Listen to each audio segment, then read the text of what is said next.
like to call to order Monday, November 16th, 2015, Richmond City School Board meeting. Madam Clerk. Will the board members who are present please respond? Mr. Sturtevant? Here. Ms. Gray? Mr. Bowman? Mrs. Taylor? Mrs. Harris Muhammad? Dr. Jones? Mrs. Pinkney? Mrs. Larson? Here. Mr. Coleman? Here. You do not have a quorum, Mr. Chair. So this is an informal meeting at this time. The next item on the agenda is the Pledge of Allegiance followed by a moment of silence. We'd like to ask our students to lead us in the Pledge of Allegiance.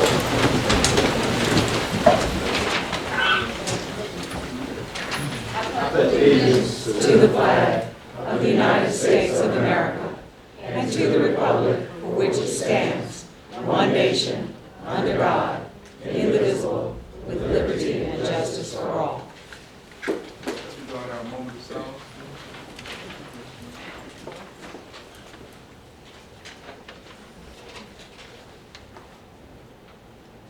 Thank you very much.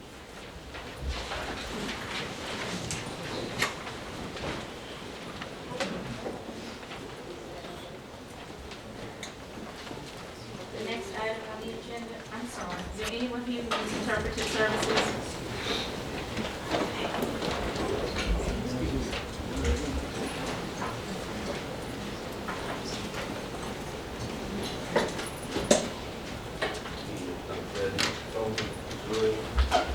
I'm here in case there are any Hispanics here that prefer English.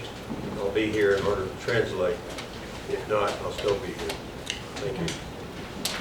Sir, could you, one of our traditions is, if you would say what you just said in Spanish. Si hay aquí alguien que habla muy bien el español y quiere una interpretación, estoy aquí por la reunión. Gracias.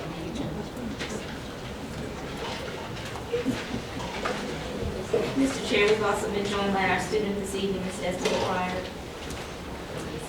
And the next item on the agenda is recognition. Mr. Coleman, before we get started, could you all make sure that people know that there's another overflow room where the board meeting is being broadcast should they need to get their seats necessary. At this time, Mr. Coleman and the rest of the board would like to take this opportunity to recognize Ms. Ann Sherelle Harris, if she's here. Would you come forward?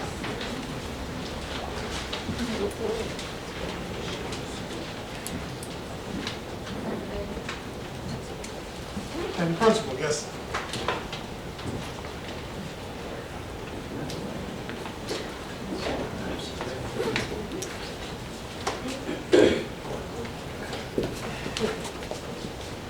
At this time, we'd like to take this opportunity to recognize one of our own, Ms. Harris, is being recognized as a 2015 recipient of the Characters.org National and International Promising Practices in Character Education Award. Given the challenges we face with trying to make sure that the schools are also in collaboration with parents in developing and raising our children, I want to take this opportunity to thank you for being such a leader in character education. Oftentimes, one of the best things I think the scripture I've heard is sometimes our children just don't know. So you're going the extra mile and making sure they do know and developing their character. So on behalf of administration and the school board, we want to thank you and recognize you for your extra effort and your extra work. Thank you.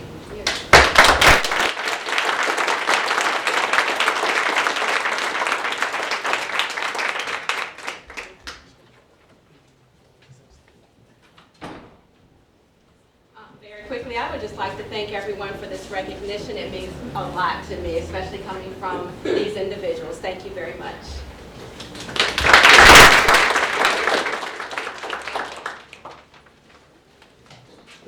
Our final recognition for this evening is that we want to take this opportunity to recognize Destiny Pryor from Richmond Community High School for serving as a student representative to the school board for the month of November. Destiny.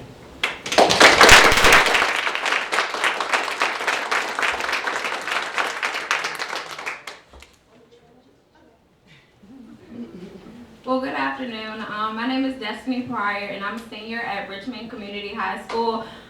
This past November, I was selected to be on the Superintendent Student Advisory Council. And our duty as members of the council are to be the go-to between the schools and Dr. Bennett because the problems that we do have, the good and the bad within RPS, are firsthand to us and students at the secondary, middle and high school schools. So I just want to thank him for selecting me along with Mr. Brown for allowing me this opportunity my last year in Richmond Public Schools. So thank you.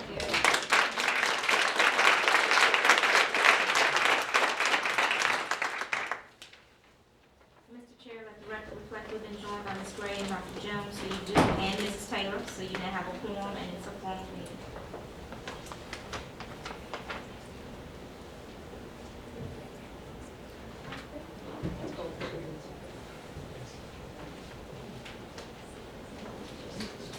And our final recognition that we invited tonight is we'd like to take this opportunity to recognize Christy Raspberry, our Teacher of the Year from Fox Elementary School. Could you please come forward?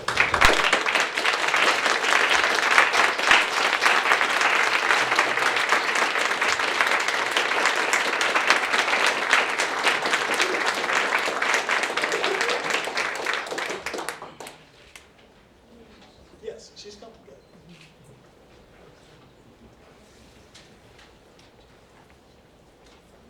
Go ahead and say a few words and then we'll take a picture. Good evening. It is indeed a pleasure to be with you today, to be recognized once again for being Teacher of the Year. And I must say that I am still stunned because we have so many wonderful teachers in Richmond Public Schools. But I am honored to work at William Fox School under the tutelage of Mrs. Daniela Jacobs, who is a marvelous administrator and makes my job very easy because she guides us in the school and her energy filters through the school and then our energy filters to the children. Again, I want to say thank you.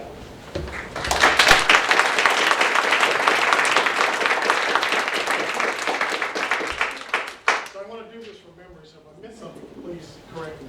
So I know that you want a flat screen TV. I want a 40-inch flat screen TV. $1,000? $1,000.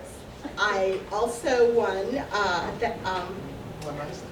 one night stay at the Crown Which your husband Plaza, appreciates. which my husband will appreciate when he's gone. He really appreciates the 40-inch flat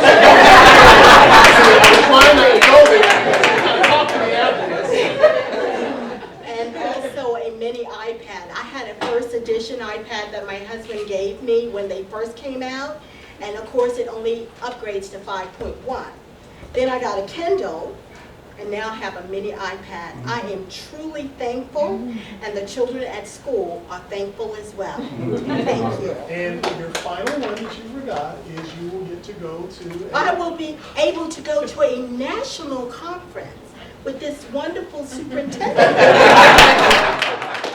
Somewhere, you will let me know, and then I will expand my knowledge and hope to come back and tell you about it.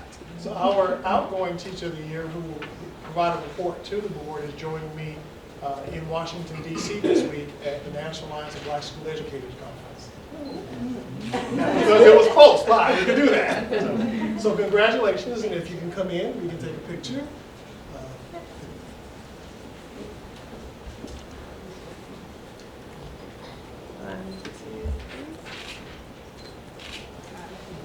Thank you. Congratulations.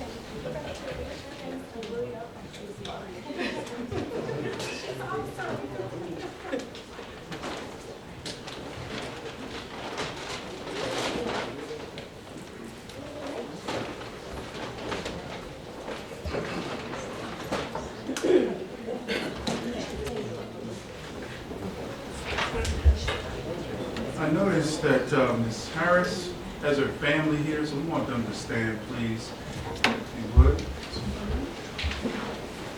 We know we don't do without our family.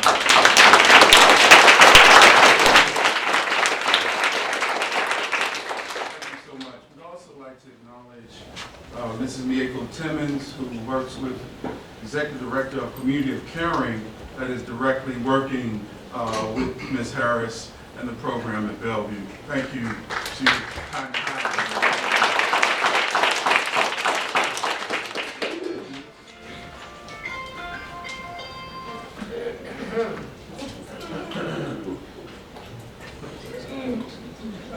Oh, yes, and the Teacher of the Year, he was already waiting a little bit. If you would stand, sir, as the husband of the Teacher of the Year. Okay,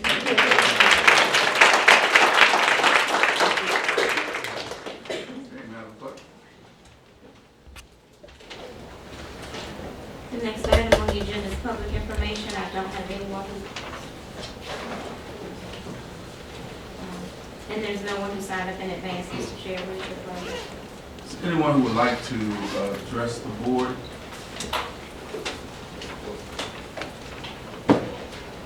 Tonight.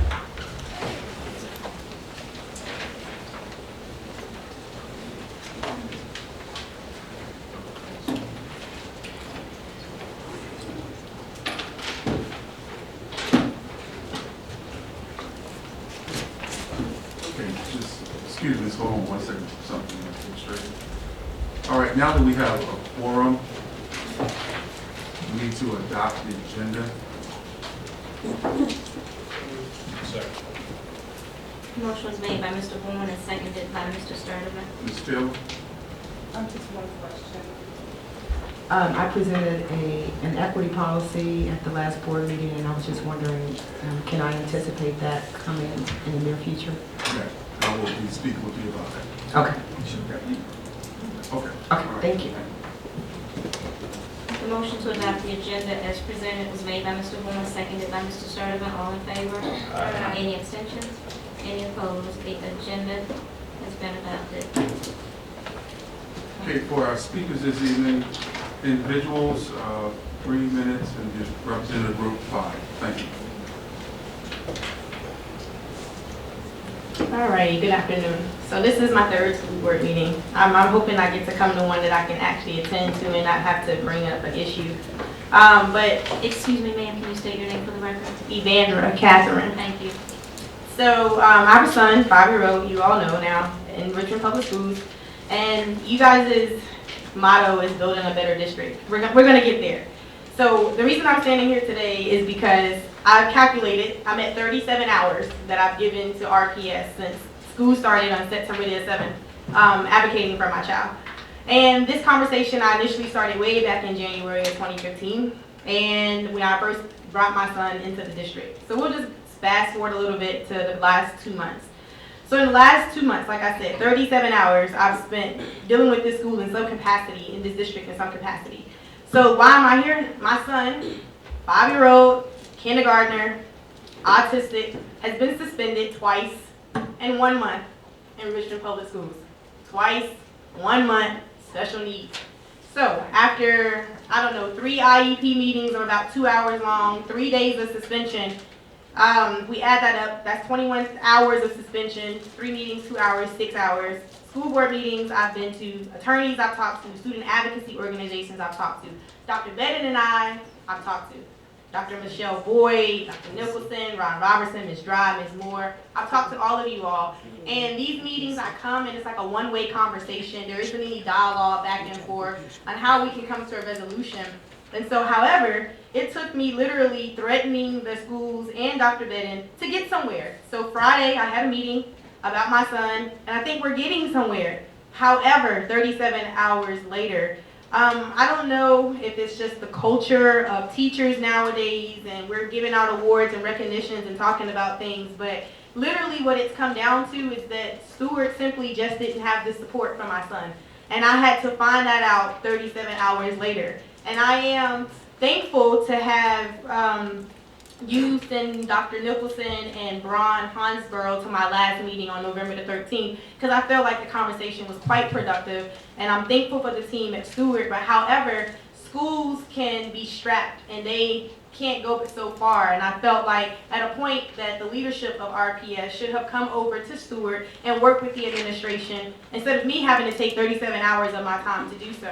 As a result, I am on a 2-week on-call status right now for my son, right? So there was any way for my son to be evaluated for 2 weeks, and if something was to happen in that 2 weeks time, there was any staff at Stewart that can engage. So his father and I have agreed for 2 weeks to be on call. So if he is to escalate, we get a phone call, come to school, de-escalate him, and he goes back to class. So according to the Federal IDEA Act, I know there's budget money for special education. I would like to know how this budget is being utilized, because if my son needs support and accommodations, he should be able to receive them. And so doing the 37 hours I've given you guys, I don't know. I'm looking for a job. If y'all need me, I'm willing. School board is coming up. I'm willing to run for school board.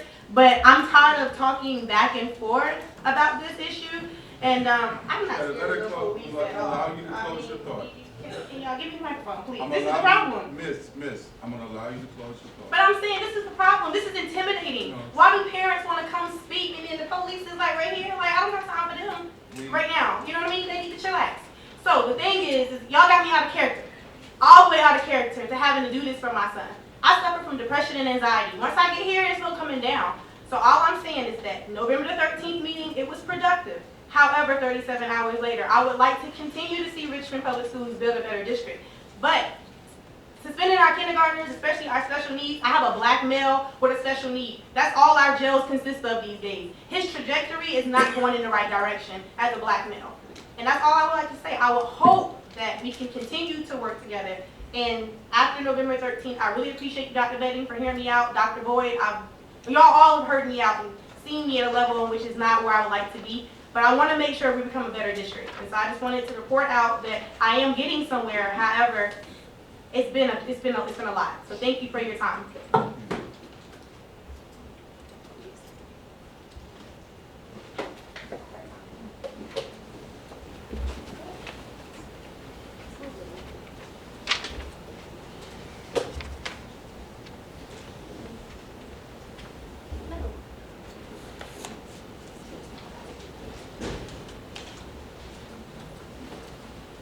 Good evening. My name is Charlotte Hare, and I'm president of the Richmond Education Association. Happy American Education Week. This week is dedicated to the annual observance, which started December 1921. This year, our theme is Great Public Schools, a Basic Right and Our Responsibility. This theme represents NEA's vision of calling upon all Americans to do their part in making public education great for every child so that they can grow and achieve in the 21st century. So tonight I am back checking in and checking up on each of you. At our last school board meeting, I reminded you of some responsibilities that you had. I also challenged you to volunteer in each of your schools that are in your district. So tonight, as I promised, I'm coming back to remind you of that responsibility. This week is an awesome time for you to go and volunteer in the schools. I'd like to see some of you do some cafeteria duty, to do some bus duty, hall duty, monitor our children, give our teachers a break so that they can go to the restroom. I want to see you in the building seeing what our teachers do on a daily basis. So here are some of the other things that I would like for you to think about. When was the last time you read your policies to make sure that they were current? Are they realistic? Are they fair? Have you followed your own policies and procedures? Have you done your due diligence to make sure that you are being good stewards for this school system? Have you asked the right questions? Have you worked for the entire school division or just your district? Have you prepared for your meetings by reading the materials, studying the information that's been provided, or doing your own research? What plans do you have to make sure that every child in this district receives the best possible education in this city? I'm calling on you tonight to take strong heed and control of our theme and to make sure that Richmond Public Schools has great schools for every single child by making sure that you do your part to ensure that. Thank you.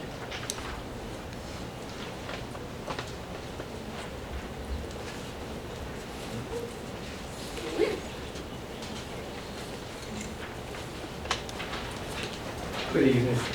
My name is Lloyd Ryan. I'm with the Richmond NAACP. I was not supposed to be here till some of my alumni from the Richmond Public School, from Armstrong High School, particularly that's the school that we all came from, and we were going to talk about singing, but it seemed that they would have taken care of that, and I want to thank you on that. The other reason why I'm here today to address you, I was over at Francis Elementary that had environmental situation. And I would like to address y'all, but these little children, I have to talk directly to Mr. Beck. That I tried to talk to your assistant, and I have not had a chance to talk to him. All I wanted to do was just to find out how you were doing with the environmental situation. I don't want to be in no fight with y'all, because it's bad enough trying to fight GRTC just to get on the bus. But if I got to fight, we got enough people can do it. Only thing I like to tell people, let's try to have a win-win situation. That's all I need, Dr. Best. If the man can give me a call back and tell me it's all right, I'm going to take his word at it. But he won't do it. So now I got to go to the state and try to, whatever, to find out what's going on. Unless you can tell him, because he's your employee. You and I had that conversation, and I'm sticking to it. So I don't have a secretary, but I hope your secretary write this down in public minutes. Thank you.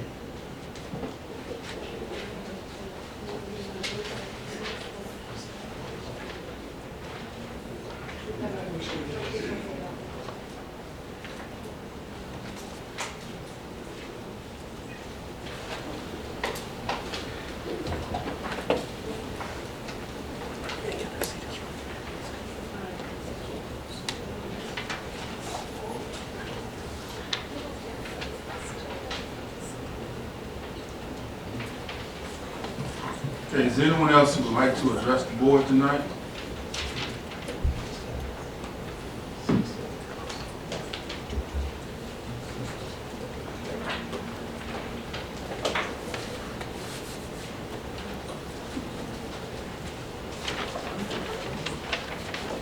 All right. Seeing none, Madam Clerk. The next item on the agenda is item 4, academic improvement items. 4.01, receive an update on the Satama Teacher Exchange Program. Good evening again, board members and our guests. At this time, I'd like to invite and welcome our following guests to please stand and come to the front for our Satama Teacher Exchange Program. Ms. Mariko Izuka and Ms. Shoko Sasaki.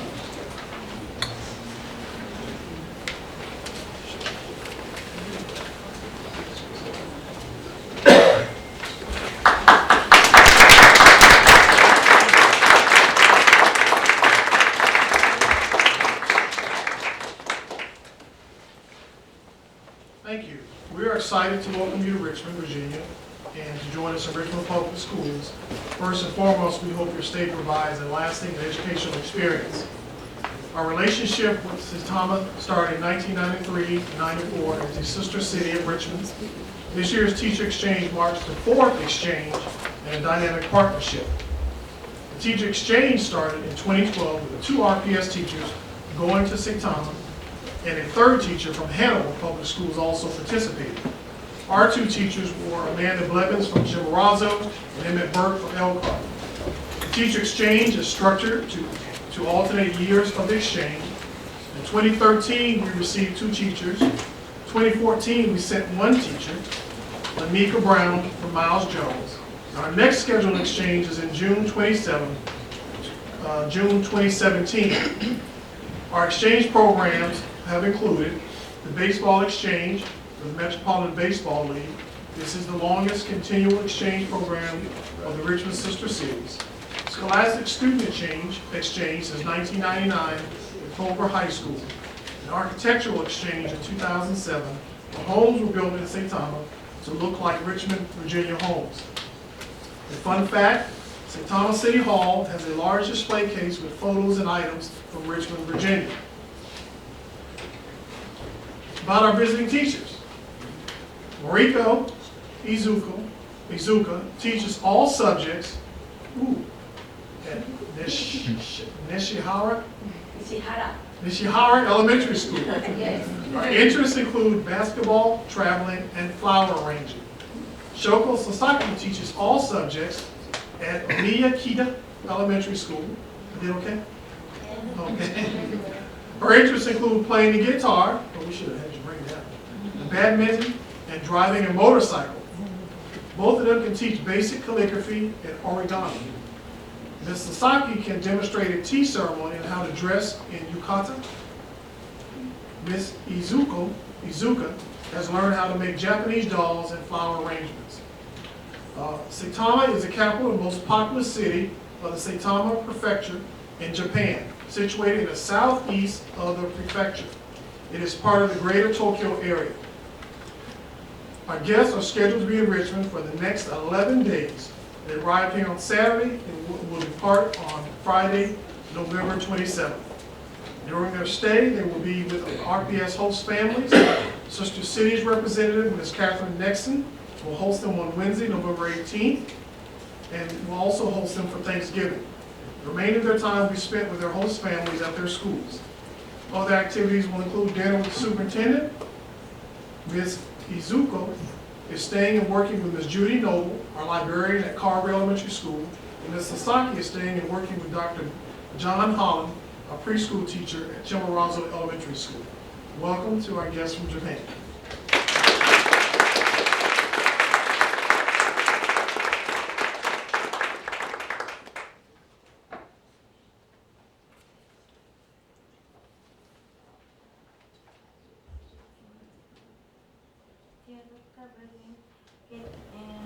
Greetings from Saitama State. When the teachers from Saitama State have the honor of visiting you, both Ms. Shoko Sasaki and Ms. Mariko Izuka have made their way to your fine city and have just started enjoying the historical, cultural, and professional experience you and your staff have so kindly planned. In receiving the imagery that you prepared for our teachers, I was especially interested in their experience of teaching in your public schools and look forward to hearing about this from both teachers upon their return. Both Ms. Sasaki and Ms. Izuka worked hard to prepare themselves for their visit, and I trust that they have been able to represent Saitama City and Japan to the students, faculty, and community members. I hope that in learning about the difference and similarities between our state's cultures, history, and educational practices, we are able to both further strengthen the ties between our states and give us new perspectives on our town, our own and other cultures. Once again, I would like to extend our thanks on behalf of the Saitama State Board of Education. Sincerely, Kazuhisa Yama.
King Junior Middle School year-round feasibility study.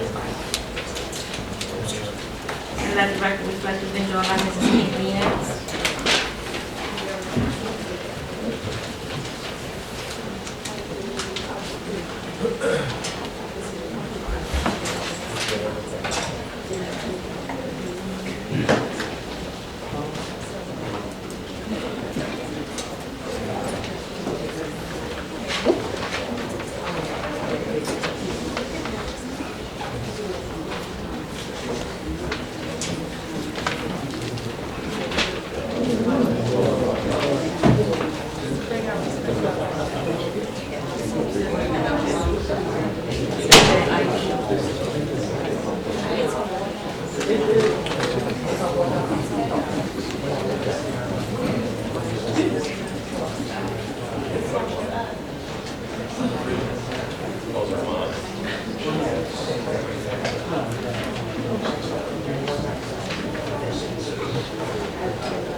Good evening.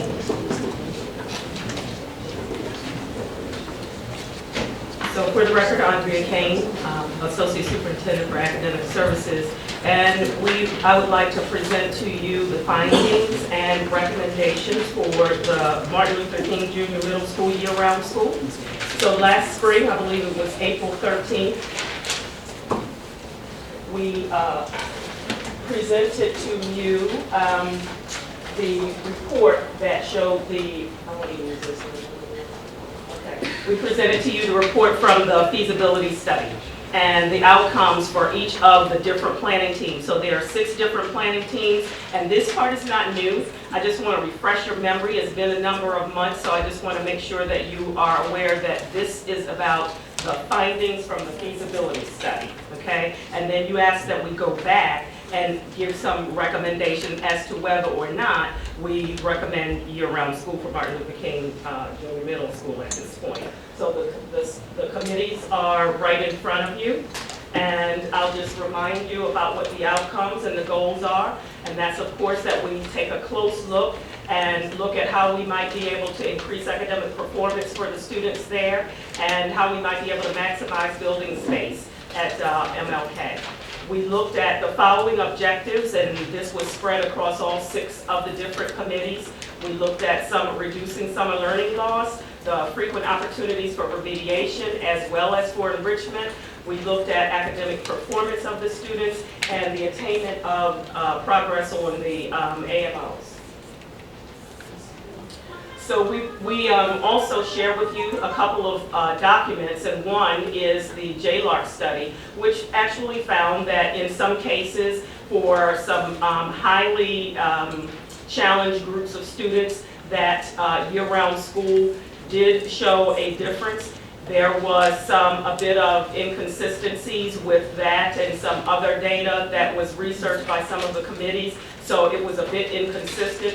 So just wanted to point that out to you, and we also reference a couple of policies One having to do with the minimum number of days for instruction, since we're talking about year-round school, and the other having to do with whether or not we might want to seek a waiver to start school before Labor Day. And quite frankly, obviously, if we did do year-round school, we would need to start prior to Labor Day, so that those two policies apply. And also for the, and I'm not going to read it to you, but just as a reminder, what we were to consider, those key phases of the study that we were to consider. And so let's just get right to it. So for the Academic Impact Committee, we looked at all of the study information. We looked at the data, the performance data. We looked at several calendars, whether or not we wanted to look at single track or multiple track calendars for year-round school. We also looked at what considerations needed to be made for curriculum, instruction, assessment, and what would occur during those intersessions, and for professional development. We decided that the curriculum recommendations would be that they would use the same curriculum as all the other middle schools in RPS, and that their curriculum frameworks would be aligned to whichever calendar model we selected for them. The pacing, we decided, was probably best. We looked at a couple. We looked at the single track, we looked at the multiple track, and we decided if we were to do this, that it would be best to be on the same calendar model as Patrick Henry, which is a 45-10 model, and that means basically that students are in school for 45 days and then they are in intercession for 10 days. And that model allowed for some summer vacation as well for the teachers. The assessments, there are several different assessments. They will participate in the same diagnostic assessments and the same 9-week benchmarks that everyone else is. Of course, it would be on their calendar model.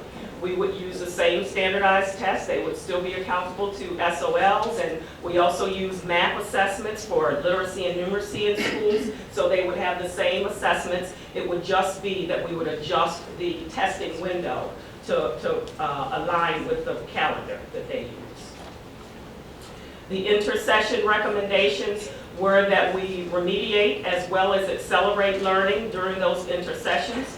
We decided that we would ask that the Tier 2 and Tier 3 students, those are students who are having some more significant challenges in terms of academic progress than others, we would ask that they be required to attend school during those intercessions, and that it be optional for students who are Tier 1, and which means students who are participating in the general curriculum program and not interventions. We said that the schedule would be on the same schedule as middle schools are right now. We broke the day up from morning session to a mid-morning session and afternoon session to allow for longer spans of time to get deeper into content, and so that we could provide more direct instruction, whether it's remediation or acceleration. Professional development. The professional development plan that's already established at Martin Luther King Jr. would be appropriate. We would certainly ensure that it was aligned to the academic improvement plan, and we've listed a couple of the core areas that are significant to that plan.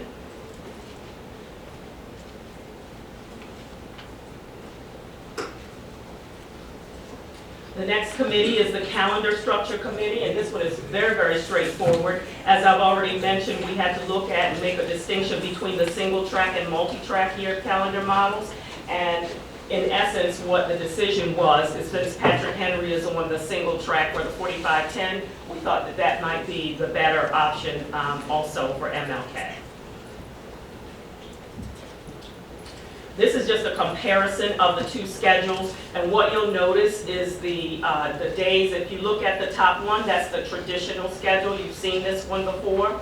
And the one on the bottom with the yellow and the brown, that is the 45-10 schedule. The yellow represents the 45 days of instruction, and the brown represents the intercessions. And also some breaks that are in there. So say, for example, the first 10 days was in October for Patrick Henry, and they had 1 week of intercession, and then they had the second week, which was a fall break. So you'll see an I and an FB, that's what that represents. Their spring break is the same time as our spring break, and their winter vacation or winter break is the same time as the traditional calendar. So those would be the same. The thing that we have to remember about this 45-10 calendar is that teachers report back to work the last week in July.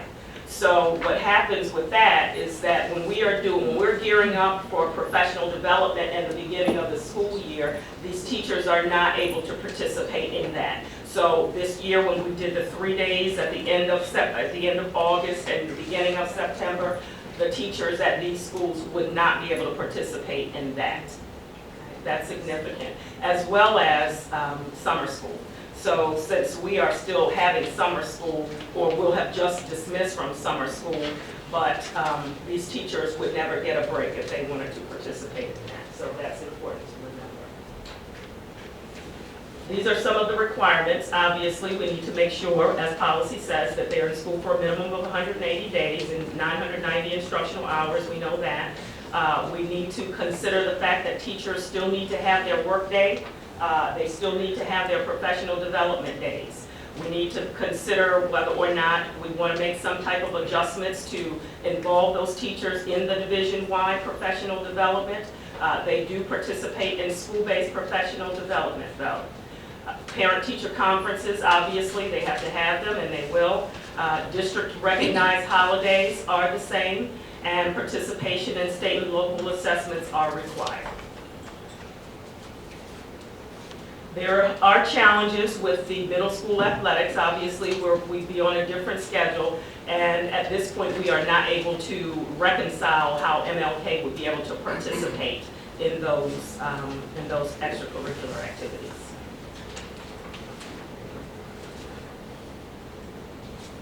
So again, recommendation from calendar committee is if we do this, that we would need to choose a single track, 45-10 day model.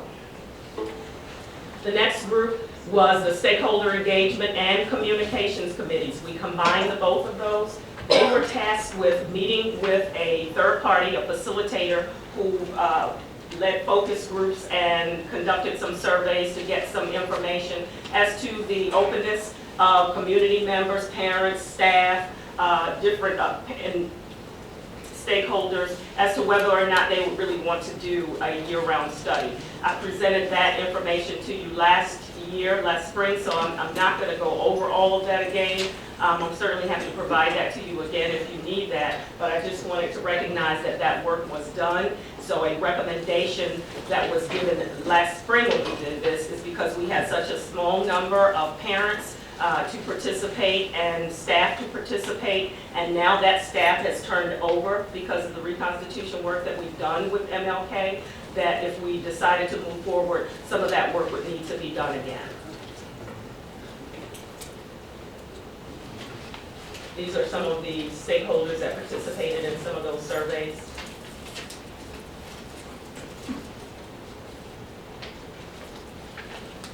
Staffing committee is the next committee, and of course they were tasked with considering what teacher evaluations might look like, the impact on reassignments from teachers from MLK to other schools, and how we might be able to support the staff for district-wide professional development.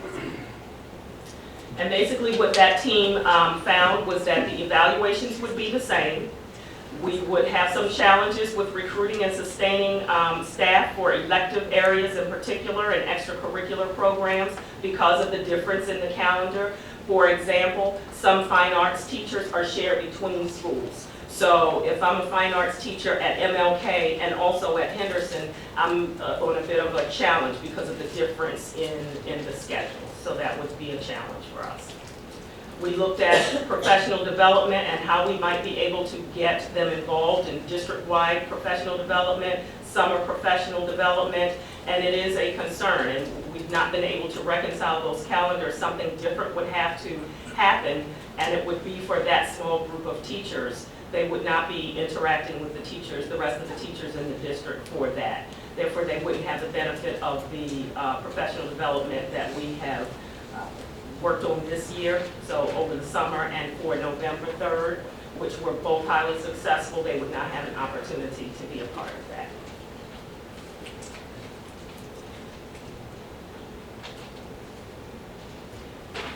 There would be an increase in investment. We calculated 1.9%. If we went forward with this, we looked at the difficulty in reassigning staff, many of the reasons for which I've just mentioned. Teachers may be on different calendars than their own children. So if their own children are not on a year-round calendar, that may present some issues in retaining teachers and recruiting teachers to be a part of this work. We looked at the fact that some teachers would not be able to do some summer work that they look forward to doing because they would be getting back to school right away in July if we were on a year-round calendar for them.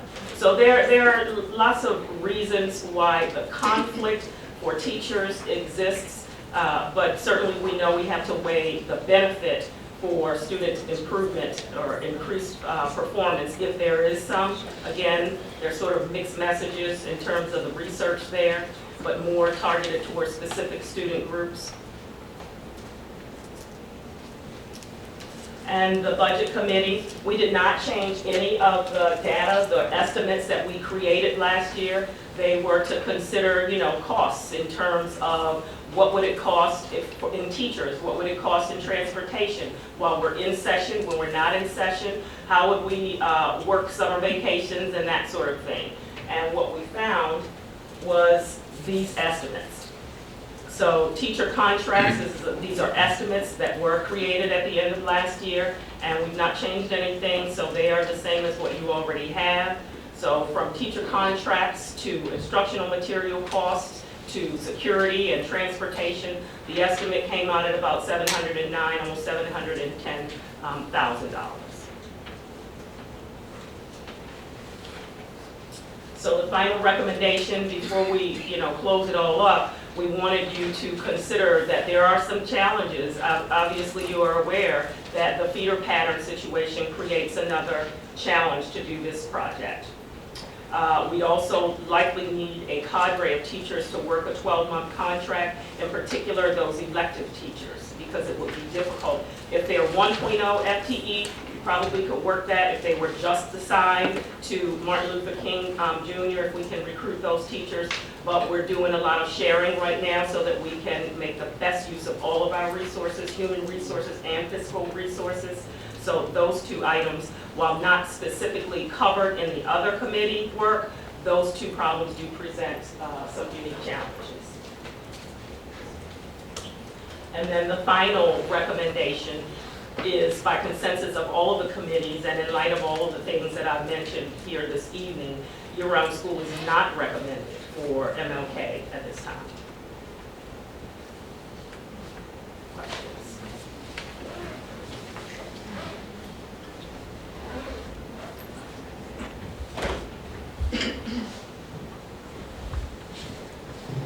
Thank you, Ms. Jane. Mr. Bourne, followed by Ms. Taylor. Thank you. Ms. Kane, thank you. This is pretty informative and thorough. I guess just a couple of basic questions. One, it seems like these challenges are difficult, but not impossible to overcome. And so I just wondered, is that an accurate I don't think anything is impossible unless we just don't have funds for it. So we certainly don't recommend it simply because there's so many loose ends. I think for the purpose of this report, which was about the feasibility study and whether or not we really thought that we could do it in a really targeted sort of a way, we didn't think that it was the best thing. If we had more time, perhaps we could look at some things over, the next few years. But if you recall, at the end of last school year, we were looking at making some changes in staffing, and there were a lot of things going on there, and we really want to give them a chance to get going on some things too. Question, Mr. Mr. Chairman. Bourne. I read the recommendation and to pick out words and what's said and what's not said. It seems to say that it might not be right for MLK Middle.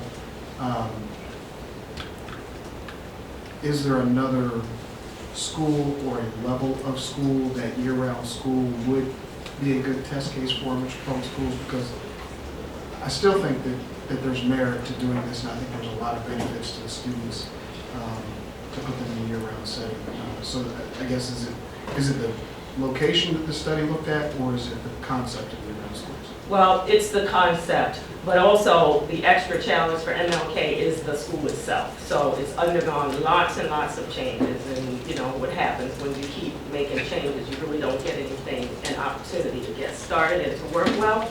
So I would suggest that if you want us to do that, we can come back and we can reconvene our teams, our committees, and see if there is another option. But the second part of my response is when we single out one school, it is sort of like a duck out of water, and it doesn't align with what's happening in the other schools. Do you understand what I mean? So even for example, if we had all of our middle schools going year round, we have to look at how that feeds into what that means for the high school.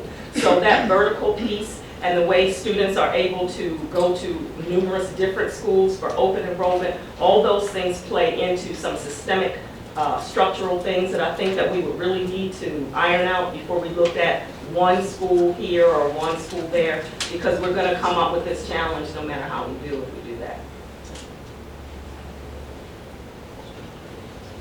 Ms. Taylor. Thank you. Thank you, Ms. Kane. How long how much time did it take to construct the feasibility study? This study started before I came on board, so they were working on it the year before I came on board.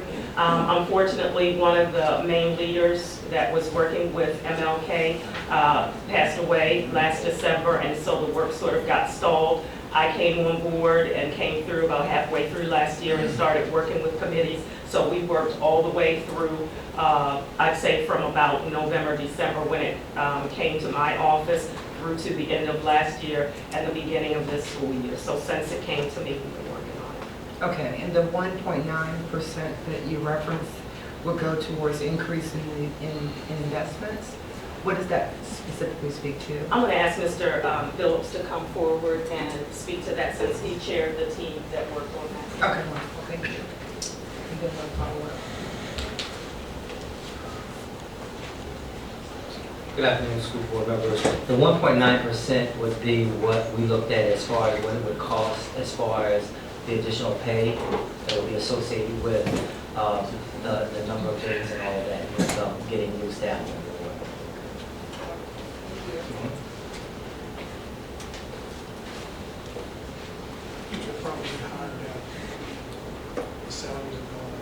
Okay, gotcha. Okay, the last one. Now that you all have made a recommendation to not proceed with the year-round school, do you have a backup plan, an alternative way of making up the difference for the extra hours of time, education that they would have received had it been year-round? Do you have a backup plan to help improve the academics? No, so we haven't looked at it from that perspective as them having lost some hours, so we aren't looking at it from that perspective, but what we are looking at is what is going on at that school right now, in terms of the work that they're doing with their lead turnaround partner, in terms of the targeted professional development that they're getting, in terms of the new staff that they have, the new leadership that they have. There are lots of things that are going on there, and so we've looked at value added instead of what they would have lost, because they really haven't lost because they didn't have to begin with. Okay, You know what I'm saying? absolutely. Thank you. It's great. Is the state offering any incentive funding for this model still? I know that at one point they were for the No. pilot. That was for the feasibility study, and that's what we took advantage of, but I've not gotten any additional information about funding. So if funding were to become available from the state, would that change the recommendation? That may change some of the specifics in terms of the finances, but the structural pieces in terms of the alignment with what's going on in the rest of the district, that's something that RPS would have to work for. So the state has little impact there. Steps? Ms. Kane, have we had any children to matriculate from Patrick Henry into the middle school environment?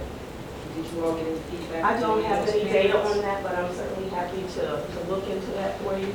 So Patrick Henry students start the first week in August, and they end in the middle of June. So they'll have had certain, 10 days twice, and then 5 days right before spring break, and then another 5 days for intercession at the end of the school year. So I've not gotten any information about that, but I can certainly look that up for you. Yeah, but I want to make sure that I, Ms. Hubbs, speaking to your microphone. I want to make sure that what I'm asking is, have we had, and maybe you don't have this answer, but have we had any children to matriculate from Patrick Henry into middle school based on them I operating know off of exactly this what you mean. calendar and then moving into another calendar? Has that happened? I knew exactly what you meant, and I did understand it that way. I just don't have that data off the top of my head. I can check it out for you, though, and provide that to you. Okay, because I think that's going to be, I think that would be useful to know, instead of just coming back with what we don't recommend it, we need to make sure we consider all of our applicants. I would Thank you. add on the Patrick Henry case, actually, Patrick Henry is right now the poster child for the inconsistency with what has it done to help or not. If you look at academic performance, it has not made a significant progress. So it's actually the one who mirrors the J-Lock study that is now, it's not conclusive. Okay. Dr. Jones? Thank you, Ms. Kane. I'm just trying to get a handle on, and I thank you for the presentation, why we're able to do it, Patrick Henry. Patrick Henry is, yeah, so Patrick Henry is considered obviously charter, and so they are not having to abide by the same conditions that the other RPS schools are. This, in fact, would not be a charter. This is still Richmond Public Schools. So there are lots of differences just in that alone. Okay. So say, for example, they don't have to follow our lesson plan, and most frequently they don't. They don't have to have the same curriculum and assessments that we have, and often they don't. So that freedom that they have kind of makes it comparing apples to oranges. It's a different structure. You say you don't recommend it at this time. It leads me to believe that perhaps if we were able to overcome some obstacles, that would change. I certainly believe that will. Can you quantify, can you articulate the things that we need to focus on in order to get there? Because I mean, we need to roll up our sleeves and focus in a particular area so we can do this. I just trying to get clarity on what we need to do to make it happen. I think first and foremost, we need to work with the teachers and the leadership there on building professional capacity to increase student performance. Okay. If we can maintain our teachers, if we can hold on to our teachers, if we can continue to build their capacity, that's going to have a direct impact on the students. And if once we have a model for what's working there, then I think we can start to play around with it a bit and make some changes. But at this point, it's a very fragile situation, I would say, instructionally, and in terms of leadership who's there. So to keep doing things to it. And in fact, we met with VDOE a couple of weeks ago and were significantly cautioned from making many changes to schools that are struggling like that. Larson? Ms. Kane, thank you for this presentation. I think the board has been looking at this for the last 2 years. And I definitely, I would like and appreciate the model. I appreciate your recommendations though. And even when we first talked about it in this planning grant, I think concerns were raised by this board about looking at MLK as, you know, a quick fix to something that we know is much deeper than just changing the school calendar there. I'm also wondering, as you know, I'm digesting your presentation, if it would be a lot easier to implement on the elementary level, just because the teachers are more generalists. You don't have the competitive sports and all of those things. They're not as they're not interacting with other schools, and that if we were going to take another look at that, if that's a better starting place. So we're on the pre-K level. I would certainly say that the elementary level is a better starting place simply because of the academic performance of students at the elementary level. There are not as many, as you mentioned, things at play. that interact with students at the elementary school. So yes, sports are involved, and we do have some sharing of our itinerant teachers, so we've got that going on, but we have so many more of them at that level. So it would be a safer place to start. Mr. Bourne. I think I still have some time, Mr. Chair. Sure. Yeah, time 2 minutes, people will- 14 seconds.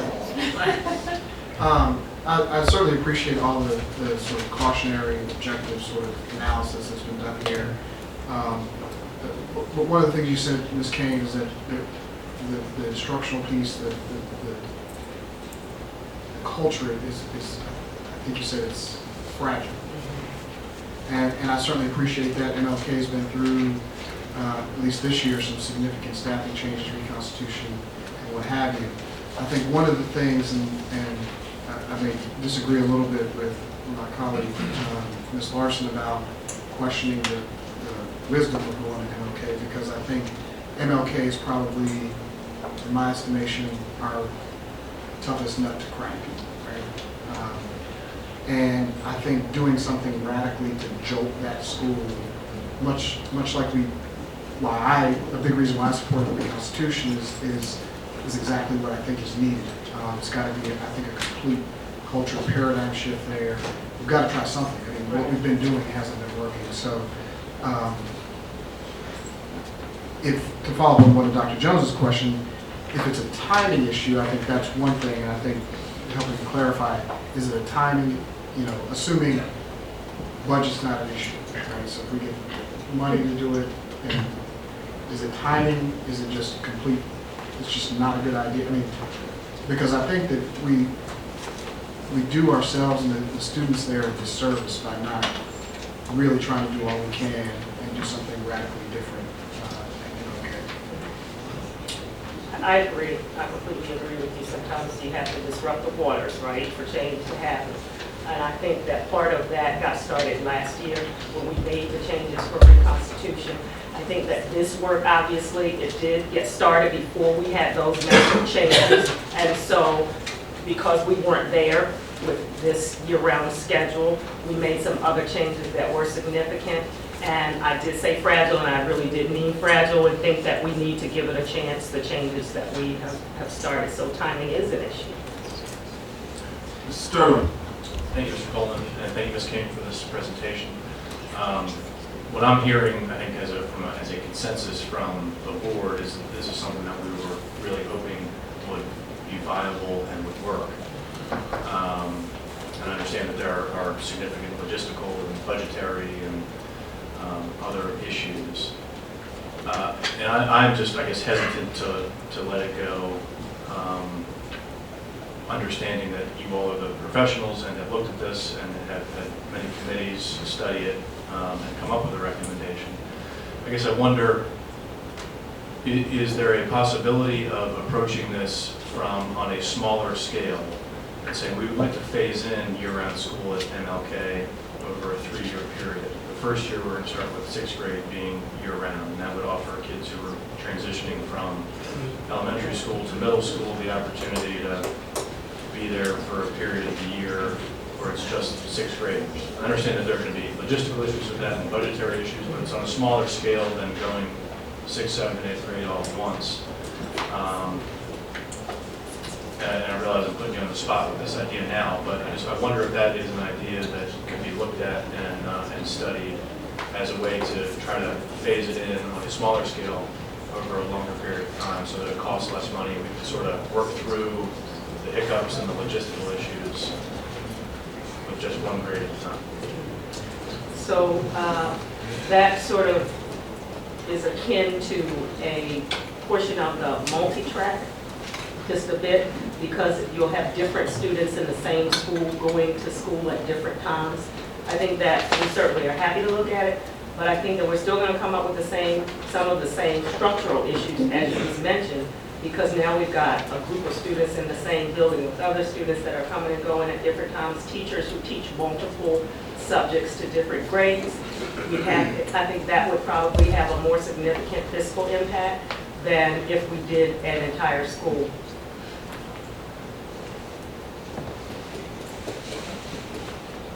is not an easy answer. I certainly appreciate the thoughtfulness of the board and really trying to work through this. But this is a recommendation, and certainly you are to do, what you're led to do. And our job is to share with you what we found and what we know from our experience to be the best thing. I do echo that this is certainly something to do with timing. That's an issue. So I would certainly, and I'm going to speak on behalf of my committee members, would not shut the door to this totally. But if we're looking at MLK, I think that we really, or any school for that matter, we need to do our due diligence in giving it the time that we need to give it to plan this out, look at all of the things that are going to have an impact on it, and how we might work to decrease some of the challenges before we sort of step out there. Taylor, followed by Ms. Washington. As we anticipate this program possibly starting just before the Labor Day, and with this being the end of the first 9 weeks, the first quarter, are you all collectively gathering the data from the MLK students as far as their benchmarks, and so that we can see if we could possibly eliminate that hurdle of academic performance? Absolutely. So benchmarks are occurring right now. And we absolutely collect that data, and we analyze that data, and we've got lots of people with eyes on it, and they meet at the school, and we meet at central office, so yes. Okay, and is that being considered for this school in particular as far as maybe possibly changing your recommendation? We do that for all schools, but absolutely we would certainly consider the academic growth, the academic progress in this decision. And it was absolutely a part of the decision. Before you saw that? Yeah. Yeah. So if you go back and you look at the academic impact, those kinds of things, that is directly a result of student performance. Okay. Just a quick follow-up.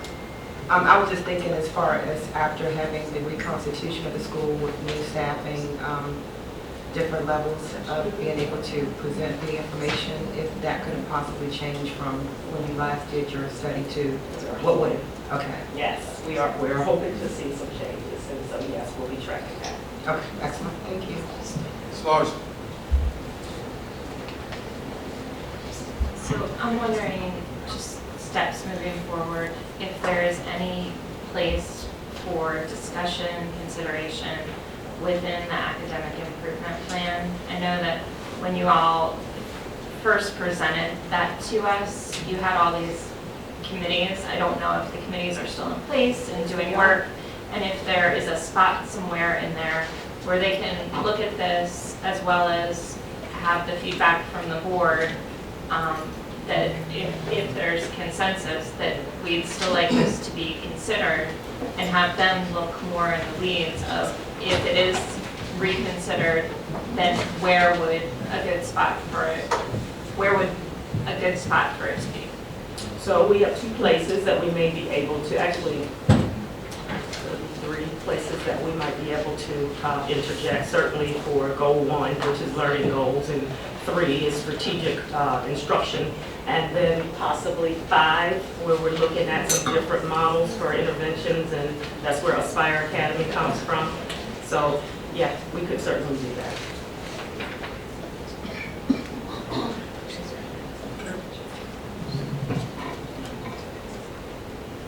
All right. Thank you, Ms. Kane. Madam Clerk. Before we move to the next item, let the record reflect the joined by Mrs. Harris Mahoney. The next item is 4.03, receive an update on the course selection sheets.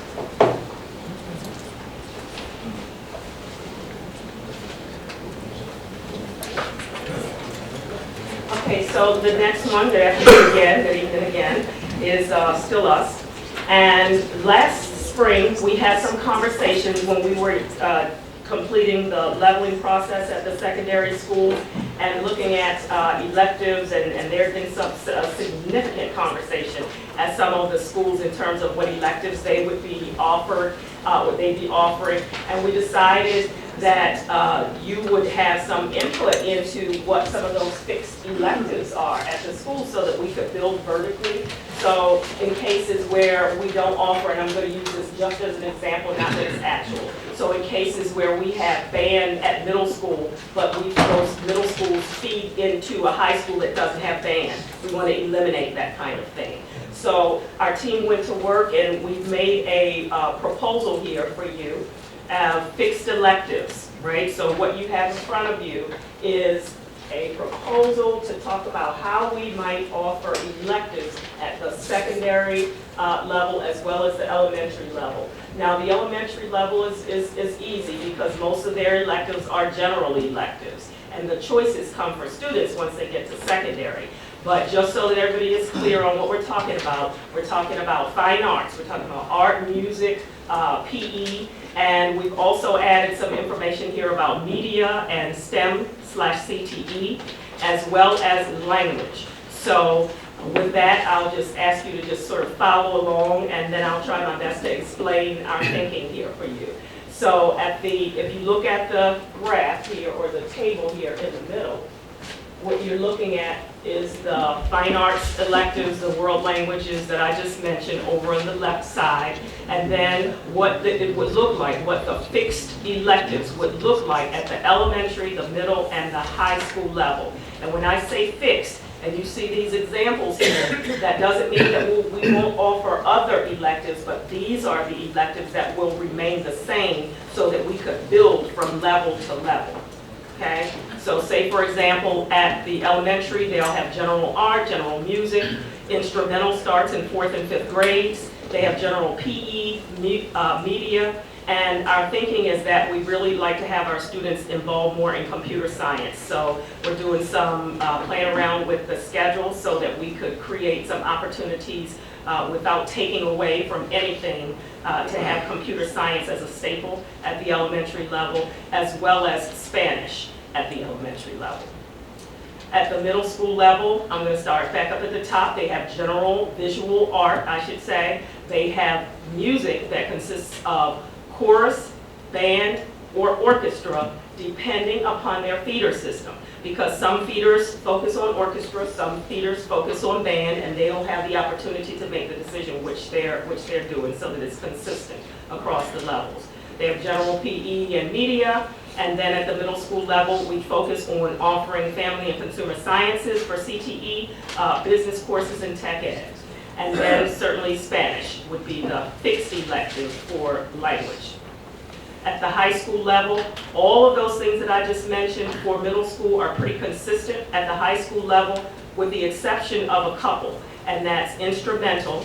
And what we thought about was so that we don't have situations like we had last year where we might have 5 students at TJ and 6 students over at Armstrong that want to have orchestra. We could utilize and really maximize on our resources by having those students, so if it's 5 here and 6 there and 7 there, go to RTC. And we could have that orchestra class at RTC. We have a facility, we have a room already there, we could put a teacher there, and those students would ride the RTC bus. So for students who are going there for CTE courses, these orchestra students could ride that same bus, because those buses are filled, and they could take advantage of those, of an orchestra course there.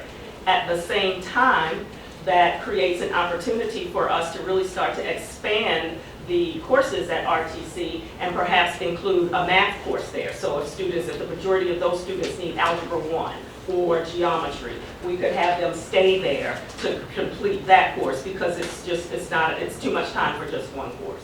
So those are ways that we were thinking that we might be able to capitalize on the transportation, ensure that students got what they really wanted to have, even if they sort of were locked out at their comprehensive high school. So that's something that's new. And then at the high school level, they have regular PE and media, and their CTE courses would be family and consumer science, business, tech ed, and JROTC. Their standard for a language elective would be Spanish. Now, so you're asking, okay, so if all of these are the standards, then how in the world is it that students would get to do all of the other electives? So suppose they want French, or we want to expand on Japanese and Chinese, how do they get those? So we've included a process for how we add other electives. And the first thing that we would do, obviously, is ensure that we're doing some early recruiting. HR would do some early recruiting for highly qualified teachers in those elective areas. Because what we would do is we would, on the course selection sheets that students get, and they'll be out in December this year, so it's earlier than last year. So what we do is we have students rank order their electives. So they choose their first choice, their second choice, and their third choice. And then that way, if they get locked out of the first one, then they still have a second choice that they chose, not that somebody chose for them. And the same would be for a third choice. Now, what's the conditions of that? That means, number one, that each secondary school has an opportunity to sort of determine what their other electives are going to be. So if it's Chinese, if it is French or whatever it might be, that school would incorporate those electives on their own course selection sheet, right? And students get to choose first, second, third choice based on that school. That gives some time for the schools to do some recruiting. By the time spring rolls around, they'll know which teachers they have hired or which teachers they already have on board to teach those courses. So it's a much more organized way of handling those kinds of things. We've set some criteria here. One, the school can choose their other electives. They are going to be sure that they have availability of teachers, that they have the required resources that are needed to hold that course, that they have the space in their building to have that course, and that they have a critical mass of students who want that course. So those were some conditions that we have identified. We have given you some ideas of what some of those other elective courses look like. And we also include dual enrollment courses, obviously, there. We want to have a more targeted focus on which courses students take, because we want them to lead to some type of certification when they are taking those dual enrollment courses, not just taking a bunch of different things. We want to create a pathway for those students. So that's what it looks like for electives or other electives that are outside of those fixed electives that we looked at on that table.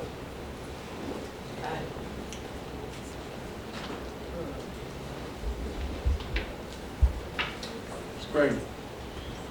I just have one quick comment, and that's on the dual enrollment courses. I think it's good to try to direct to career pathways, but as a mom who said 5 students go through college, I'd rather them figure out what they want to be doing and play around with the courses at this level than when they're meeting, they're having to meet the graduation requirements and they've taken basket weaving that's not going to count towards their degree, things like that. It's better to explore now when you don't have to pay for it. So I think it's good to encourage them at this level to try new things or to explore, because they really don't know what their career pathway is in high school. They hardly know when they're in college.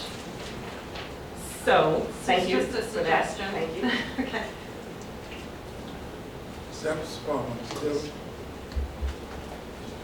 Ms. Kane, is there any way we can add an ethnic studies option to these electives? Oh, these are just elective ones these are some, so we still offer African American studies, we still offer all of those, these are just some. Okay. These are the fine arts and language courses that we, Thank you. Still. that doesn't go away. Yes, Ms. Kane, you mentioned that the principals would be able to choose which electives they wanted to have in their building. Does that still generate from the HR department as far as placement and sending teachers in their direction? Or can they put in a request to say, I want this subject matter taught and this subject matter taught, and it be handled that way? How is it handled now, and how will it be handled to facilitate this? Right. So last year was a bit of an anomaly. We were trying to get some things together because, as you remember, part of the academic improvement plan was to open the door up for electives so we could get kids more engaged in their studies and they want to take these courses, and they have a variety of choices of courses. This has to be a more systemic or systematic process. So that's why we listed the criteria there for those principals. So rather than having principals, so I'm a principal and I don't have a Mandarin Chinese teacher, I don't have a room to put that teacher, I don't have the resources, rather than put that course on my choice for electives, I have to have those things in order. I'm going to be, if I want to do it, I'm going to be working with HR so that they can begin that early recruitment process that we've got up there. So those things have to work hand in hand, but we won't want principals to start just sort of pulling, you know, things without meeting those criteria. And you have to have a critical mass of students who want to take the course. Because if you have 3 kids who want to take a course, that doesn't make fiscal sense. Yes. How are we planning to let children know what the possibilities are in advance so that we can get those numbers and see what the interest numbers are? So that's why we say we're going to put the course selection sheets out in December this year. So, I'm sorry. Well, they'll go to the building administrator so that they can go ahead and put their other electives, but then they go right to the students. So students will have course selection sheets in their hands in December. So it's earlier, it's more systematic, there's a process involved to it, and there's some ranking that can occur so that we can get kids. If we can't get your first elective, hopefully we can get your second, certainly your third. Mrs. Sturman.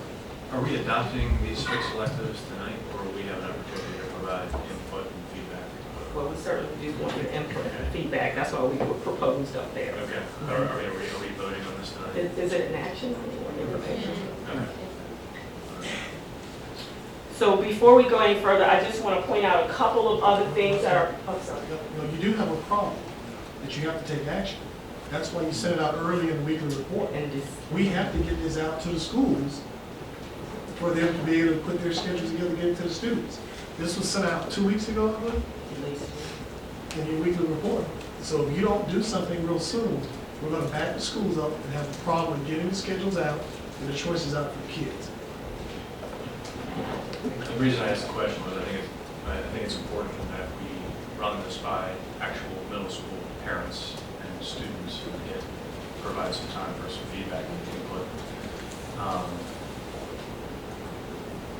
Which is why I asked. So if we have some more time built into the calendar, that would be. That's what we said. This was something that when the whole issue came with Albert Hill and Open, the suggestion we made to the board that then you all would need to narrow this choice, because one of the problems we had is students were all over the board because we had so much autonomy at schools that created that. Those kids picked dance, but then parents are saying they didn't know. But they were picking dance, and then we went to go hire a dance teacher based on the student interest, trying to balance with student engagement. So if there's going to be a delay, we need to have, what's your drop dead date, or you're going to go back and have to back up when you're getting this to the schools to get it out for students and parents to review, which then trickles into our success that we've had this past year with getting schedules out before kids left. Because you've got to work with the traditional schools, and in fact, part of the conversation going forward next year is that to also have our choice schools move their calendar up, because they delayed the process in getting the schedules done, because they've been operating kind of on their own timeline. Not the process, but the calendar piece, the lot better, so we can get all this data into the system and get the schedules out. So again, we had this conversation when we set the agenda was to. Right. And so we are prepared, curriculum and instruction is prepared to have those course selections ready for next week. We were thinking right before the Thanksgiving holiday so that we could go ahead and push them out in December. Given the timeline and the next board meeting we have will be in December. And we certainly want to give schools an ample opportunity to create their own list of electives. So that's what has been dropped dead. You talked about the timeline that you had pushed out. Yeah,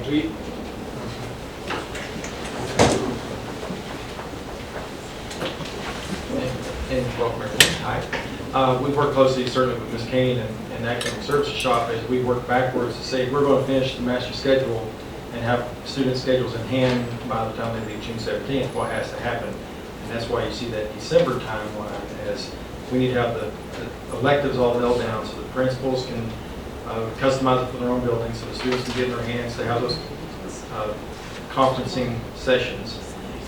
And those conferencing sessions, of course, that would then look at the academic plan. Where do you need to spend some good conversations in that month of January, February, So we have all the stuff in for the master schedule, coinciding also with what Dr. Benton shared about the open enrollment process moving up as well. So our goal is to have all of our numbers in the system, and I think the date was the second week of March, the third week of March. So before we even go into spring break, so work on spring break, over spring break will be on the master schedule. So we will actually come back from spring break with ready to look at the staffing, so that the teachers will know, based on what courses the students have signed up for, where the needs are in the division. So that will take place in April. So what happens if they piggyback, to take Mr. Sturtevant's question, what happens if it's delayed to the 14th? Or is there a mechanism to communicate and get it back by the 7th? I don't think that it has to be the 7th. I think that we can sort of be flexible a week or so, but we don't want to send them home a week of winter break, because people will forget, it'll stay in their backpacks or whatever, all winter break, and then now we're looking at the middle of January before parents even see them. It'd be great to get all the elective choices out there in December frame, so we can start actually signing the kids up for classes. So you have a budget meeting on the 14th, can you piggyback this decision to take it to? I'm sorry. Can you turn it around by the 7th and get feedback, because you're going to break for Thanksgiving? So I do have a question, though, for Mr. Sturgeon. So you're concerned with, because parents are given options this year, which they didn't have so many choices, so they've got a choice 1, 2, and 3, which is clearly better for them. What is your concern about that? My concern is that we get input and feedback from actual parents and students who will be affected by this. Nothing more, nothing less than that. So I think if we provide, and if things are going to go out in the weekly report, they're going to require an up or down vote, then that needs to be made more apparent. So I think giving a couple of weeks' notice to parents who are going to be affected by this is not something we should be shying away from.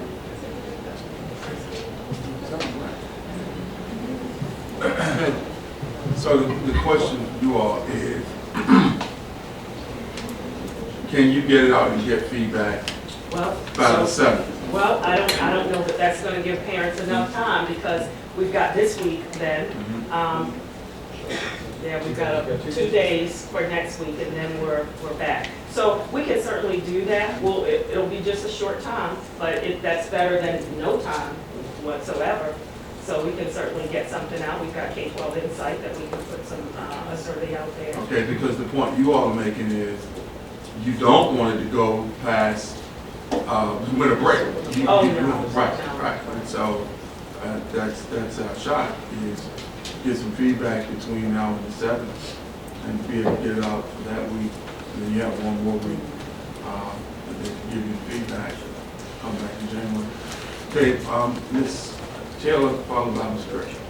I was actually of the belief that I think as soon as the parents can have access to the information, better. You have children who will be traveling. I know my daughter will be traveling the week before the week they go out of school, so she'll be out. It's a whole week's worth of time, and their other students will be traveling with her. So I don't want to have that gap if there are religious reasons or whatever. And so for that reason, I would like to make a motion that we move forward with getting the information out now, and then have the administration just give us a report back as to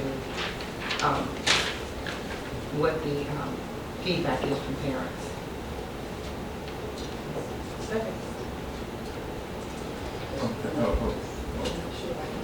Okay, yeah, let's see, can we follow what you're saying still? That we move forward with the administration's recommendation to get this information out to students and families now. And so that we can make sure that we're aligned with what you all are trying to do as far as it relates to the master schedule and things of that sort. So we won't have this issue of saying parents don't have enough time to make informed decisions. Students don't know what their schedule is going to look like before they're making critical decisions. So if you feel like this is something that they need to know now in order to make those things aligned, then I think that we should just move forward with allowing the administration to get this information out expeditiously. Okay, I follow. All right. can you, Madam Clerk, can you Ms. Taylor, succinct that motion? write the motion down for me, please, on the sheet provided. Thank you.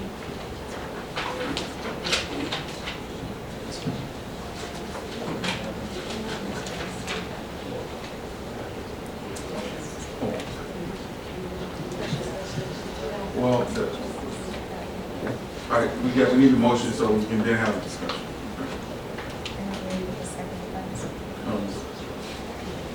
Thank you.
Okay, clarifying question.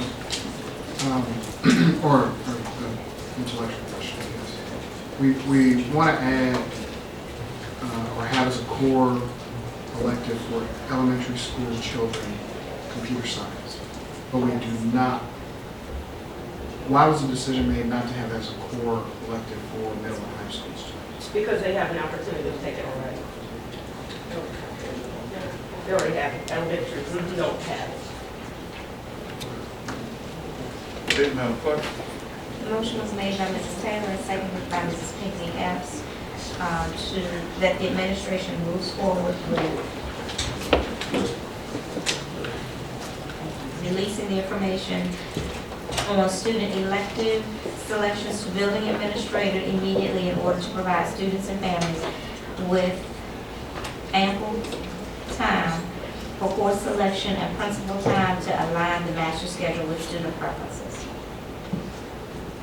Okay, discussion, Ms. Muhammad. I think Ms. Grant had this before we move into a motion. It was, because you said Ms. Taylor and then Ms. Gray, so. Okay, Ms. Gray. I just have a couple of questions that are kind of jumping out with this course level elective schedule. For the middle and high, it says band or orchestra, depending on the feeder. Does that mean you can't have both at any particular school? If we have the instructors to teach it, if we have the space in the building, then absolutely. They can have band and orchestra. Can we? And the critical mass. From our experience and in working with Ms. Adams, Chrissy Jo Adams, it seemed to have been one or the other. Okay.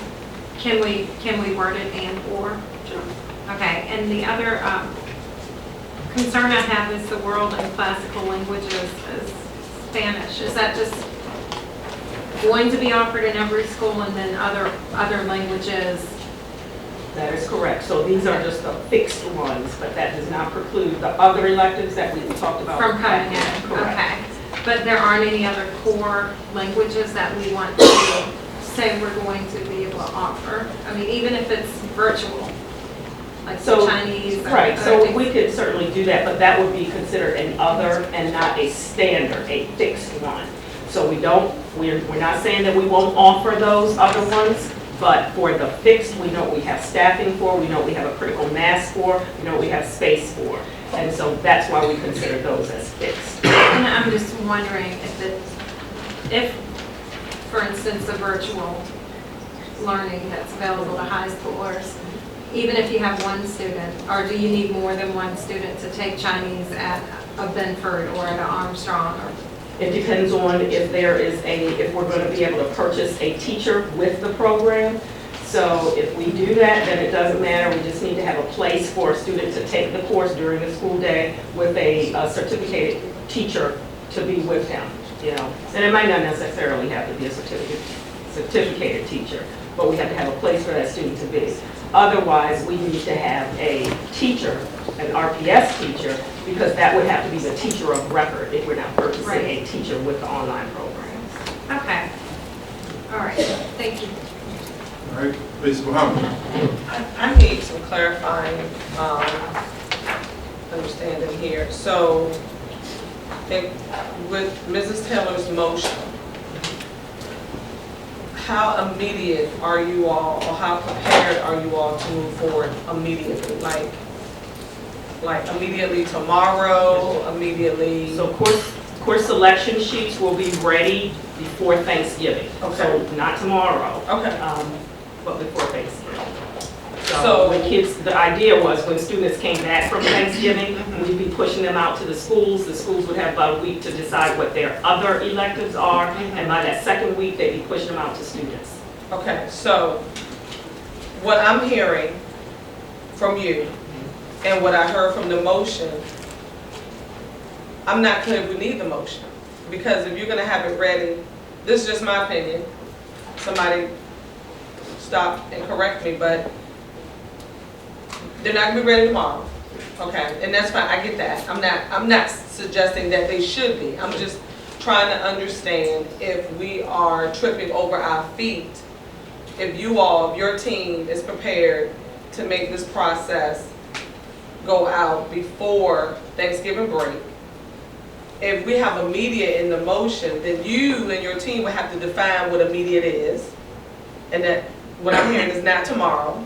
So I don't know, I don't understand. I think the issue was the timing for feedback from parents. Okay. So we'd already said December, so we were good with December. So Mrs. Taylor's motion was saying, look, let's move forward. I think, Ms. Taylor, is that what I'm hearing? Move I forward. think there's some plan immediately, and that's basically. Okay. If I can help clarify this, I think what would help is if, what you really seem to be trying to say, Ms. Taylor, is let us stay the course, which wasn't immediate. Okay. So I think if you take that word out, let us follow the normal process. Because what I was trying to get to with talking about for them to drop dead date is, I'm not sure they're mutually exclusive of his request. But, so I'm not, and I think the team said, it doesn't stop us from trying. So we may be able to go to Survey Light, K-12, just so you all know that's the only way we can turn it around fast, and go to them and try to put something out, and still maybe keep marching at the same time. I don't think they're mutually exclusive is what I'm saying. Yeah, So I think, have flexibility to go at your own pace and not be limited. so I think if you change it to say your recommendation for the administration to keep moving at its normal plan process forward, that, I don't think that stops me from working with them to try to get that other piece and still hit our time. Okay, that's. Because I think that's what your intent was, you don't want us to miss our window. Absolutely, and if Ms. Lewis can make an adjustment, because I didn't see it as a big deal, but that's fine. No, and I wasn't making a big deal. I was just clarifying if immediate meant this week, tomorrow, or, so, Mr. Sturtevant, I just want to be clear, you wanted to move the date, No, you just wanted enough time for the parent, okay. The school system's ability to reach our parents and get feedback should be pretty strong. Sure. If it's not, it should be a lot stronger, so they don't have to go through all the details up here with the non-person board as how it's supposed to happen. So we just need to communicate with our parents. Okay. And Ms. Kane, you're saying that's the plan? We can do that, yes, sir. All right. Madam Clerk, can you restate the motion, please? The motion is to move that the administration moves forward with releasing information on student elective and selection to building administrators in order to provide students and families with ample time for course selection and principal time to align the master schedule with student preferences. It was made by Ms. Taylor and seconded by Ms. McNeils. Okay. That was gonna be my next Well, thing. there's a that we person need. who can take care of that. Name is Mrs. Tick. You want to withdraw your motion? Okay. All right. Mr. Sturdivant? Yes. Ms. Gray? Mr. Bourne? Yes. Mrs. Taylor? Yes. Mrs. Harrison Hunter? Yes. Dr. Jones? Yes. Mrs. McNabb? Yes. Mrs. Larson? Yes. Mr. Collier? Yes. Motion passes 8-0.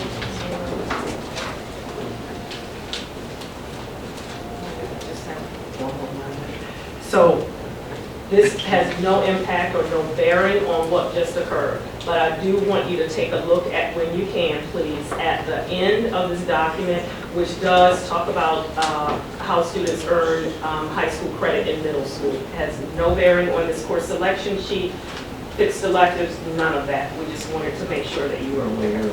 Okay. All right. Thank you, Ms. Penny. Yes, sir. Madam Clerk. The next item is 4.04, discuss student representatives to the school board. Okay, our colleague, Mrs. Muhammad,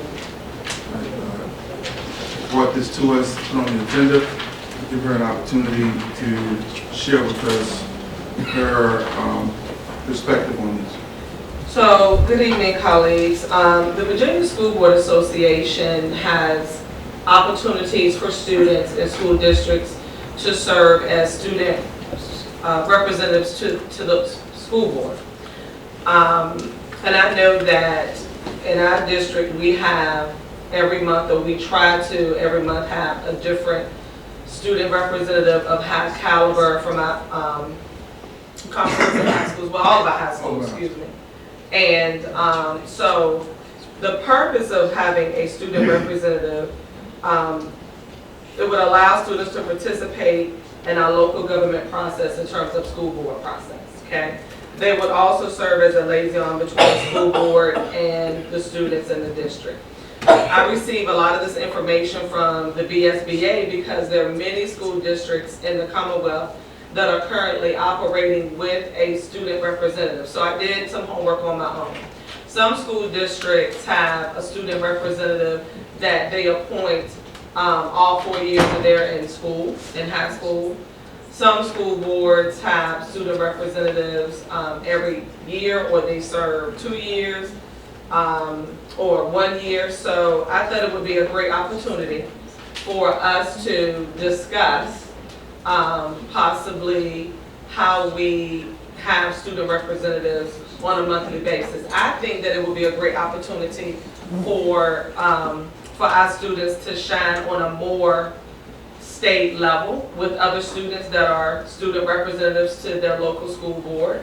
They receive training which is paid for by the local school board or VSBA.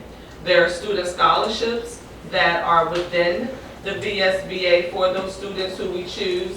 I'm not asking that this is something that we vote on tonight. What I am saying is that I think it's something that we should look into. It's something that we should adopt and work with VSBA on. The students receive their own training at the conference.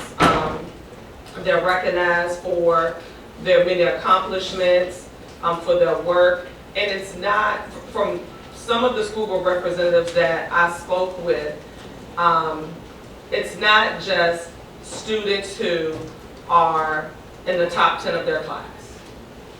Okay, they're students that are making a difference in the community, and oftentimes they're not always the students that are in the top 10 of their class. Okay, so I just wanted to share that with you. I think it would be a great idea. Something that we can look into. Okay, Ms. Larson.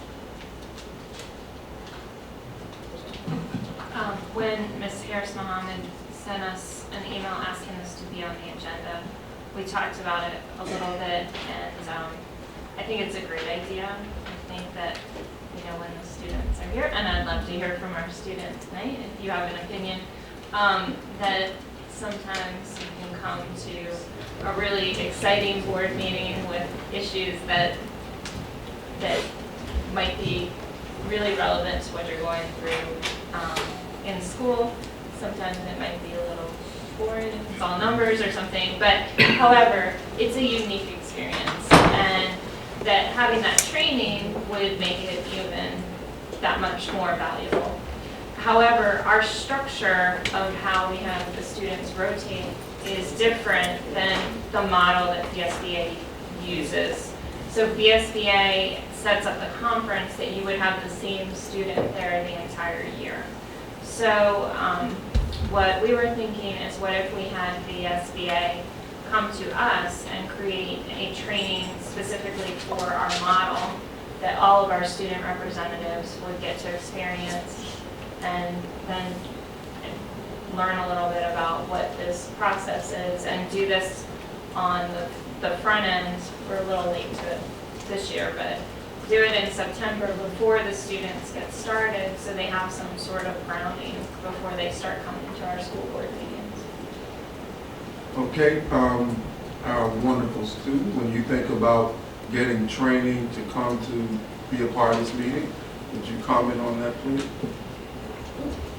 I think training is necessary because I was asked randomly. I never knew that I was gonna come, so I never knew what to really expect. I knew I just would be sitting up here and I would have the freedom to have an opinion and speak on that, but what exactly I was doing, I had no idea until I was here 2 weeks ago. So it would be nice to have the opportunity to have that knowledge of what will be going on and what I'm expected to do while I'm here. Okay, so here's my suggestion, and on this up, and I will get to you.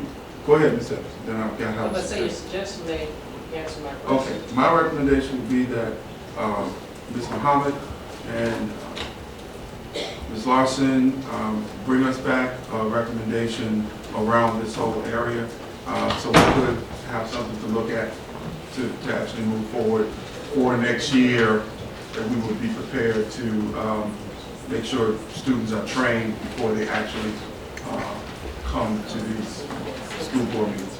Okay, Mrs. Evans. Yes, if I can perhaps piggyback off what our student representative just shared, could that recommendation include maybe a position description, if you will, or an expectation? Because since I've been on this board, you basically have the student come, they're chosen randomly, and all they do is sit in the seat. She's not had an opportunity to know what the issues are before us, to be able to have already given some consideration, thoughtful consideration as to how a student who sits in that chair adds value to this process. So, can we consider that? Colleagues, to that suggestion, okay? So that will be incorporated. Right. Ms. Taylor. Thank you. I'm not sure how vested Ms. Larson is in being a part of this process, but as the VSBA alternate delegate, I would definitely like to be involved in this process. And if she is committed to being a part of it, then at least make sure that it's publicly noticed so that I can participate in all meetings that transpire between now and whenever we conclude. All right, not a problem. I would, since Ms. Muhammad brought it forward, just make sure that things, make sure that communication happens. Thank you, Ms. Taylor. All right. Okay. All right. Okay. Thank you very much, Madam Clerk. The next item is item 5, your budgetary items, 5.01, receive the financial statement for the month ended October 31st, 2015. Good evening. The financial report for the month ended October 31st was posted to Board Docs last week for your review. It's in its standard format: revenues, budget to actual, expenditures by state function, object class, and then our CIP funds, as well as a summary of all fund activity. As reported last month, there are some areas that are being monitored because we are already in a deficit in a few of our categories, particularly with our non-contracted and substitute employees. We will continue to monitor those, but expenditures, again, are reasonable in relation or less than at the same time last year. It's just that our budgets in many of these areas are inadequate to accommodate our service levels being provided. Additionally, we are working on a year-end projection, but we are waiting for staffing to stabilize a bit, as well as for our open enrollment process for health insurance to be final, so that we'll have a better idea of where we'll be at year-end, as well as our September or fall enrollment to predict where we'll be in March 31. We did our K-3 class size reduction reporting, and I believe you received some information in the weekly report to tell you how we ended by shifting the 8 positions within our elementary schools. We did maximize our funding to the extent possible, and we actually will be above budget with our K-3 class size funding by a little over $200,000. Are there any questions that I could answer? Yes, Ms. ma'am. Muhammad. Yeah, so you said that you're watching the area about non-contracted and substitute employees. Yes, ma'am. Which means?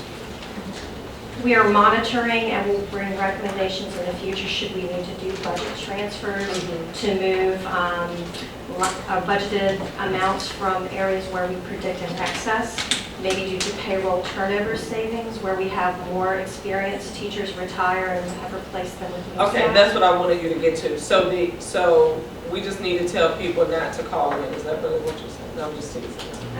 If you could, that would be helpful, yes, ma'am. And that's a concern that we're already looking at in November. Yes, ma'am. That category. Yes, ma'am. And again, most of these areas. That's a concern. Most of these areas were brought forth as needed increases for the FY16 budget. However, we just did not receive sufficient funding to address those areas along with the initiatives that were adopted. Okay. And we knew going in that we do have a gap in this FY16 budget. So if you look at follow-up questions, Mr. Combs, so if you're looking at, you said retirees. Yes, ma'am. So how is that going to be different? You still have to pay them? Well, if we had a teacher retire last June, that was at the top of our scale at 72,000, and we replaced that person with a new hire at 45,000, we will recognize what's called payroll lapse or a turnover savings for that new staff member. We budgeted at the higher, that 72,000, but we're actually paying out 45,000 plus benefits instead. So we'll have a savings in our full-time salary and benefits areas. We're just trying to determine what that is at this point. Okay. Thank you. Yes, ma'am. Okay. All right. Thank you very much. Thank you.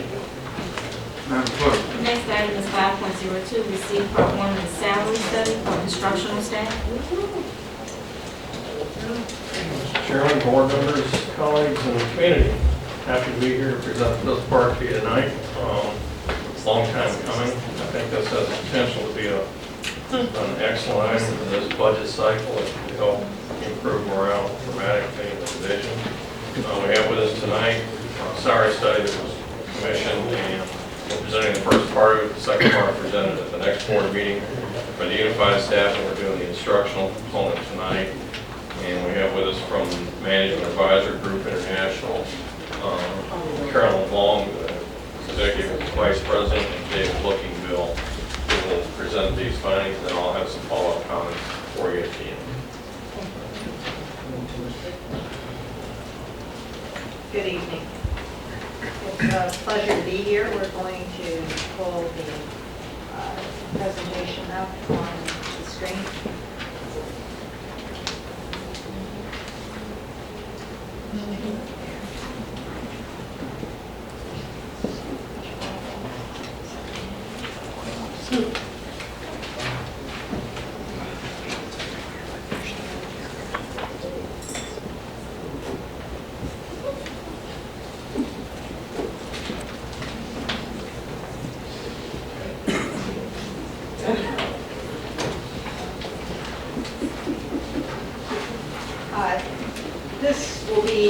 status report. This is the presentation of phase one, which is the findings for the instructional certificated staff. And phase two will be presented at the board meeting in December. This is just a little background. The Richmond Public Schools has severe salary compression on the teacher instructional schedule.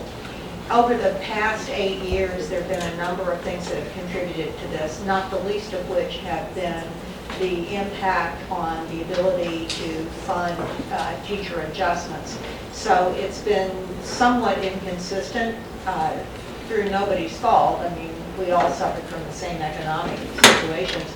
And at the same time, people were being in-hired into the teaching schedule in following the normal procedure of giving full credit experience for years of service. So people could come in with 10 years of service and put at a 10-year service credit level, whereas internal hires were sometimes on hold internally. So there was this kind of thing happening. So we wanted to do a compensation structure review that would look at the external market, be externally competitive, and look at the question of internal equity and internal relationship, and to come up with plans that would promote that. That's what we're going to talk about tonight. The focus of the work was to update the instructional salary schedule, also to update the unified schedule, which will be presented subsequently, conduct a market review for regional competitors and similar peers, provide a new placement schedule for instructional staff based on credited years of service experience or service credit, and to do this in the unified as well, which we'll be talking about subsequently, and then to provide the implementation cost, and we'll be talking about that for the instructional schedule tonight. But the implementation costs for both groups of employees, and both are very important. Just to give a little recap on what we did for the unified schedule, we selected 38 job titles that represent different job families, occupational groups, and different levels within the pay schedule, and looked at the external market. We did a very extensive review. The review, which we will be talking about on the next slide, these were all of the peers and competitors that were included in the external market review for both the initial reference points for the instructional schedule as well as for future recommendations we're going to make on the unified schedule, the non-instructional certificated administrators and other support positions, and that will come in December. But it was a very extensive review, and this information, all the schools that are listed here, we collected teacher information, teacher schedules to compare to the teacher schedules. If you'll flip to the next slide, this is how you compared with the wider market on the teacher schedule. At the market minimum, the entry-level salary for teachers was 13.5% ahead of the average of the market. Now the average means average of it. So some were above and some were below, but that's where you stood relative to the average of the market. And of course, there's nothing magic about average. At the market midpoint for the entire survey, you were 12% ahead for your instructional schedule, and at the range market maximums, you were 9% ahead. Now this is kind of interesting. You were 9% ahead of the maximum, but the average external market range was 75.72%. So they had wider ranges, but obviously they had more steps, so they had it sliced and diced a little differently. And your range width was 63.7. So your range width was good. If you look at the local market, and for this we look at Henrico, Hanover, and Chesterfield counties. So we did macro look make sure you were competitive, and I told you how you stood with relationship to that. And then a more targeted or drawdown look at who might you actually lose teachers to, and who are you in direct competition with for your local market. So both are very important. You want to be able to be competitive in recruiting teachers who have the opportunity to work other places. They could go to Hampton Roads. They could go to Northern Virginia. They can work other places. We want to know how you compare to that market. But then you don't want to, once you get teachers here, you don't want to lose them to local competitors.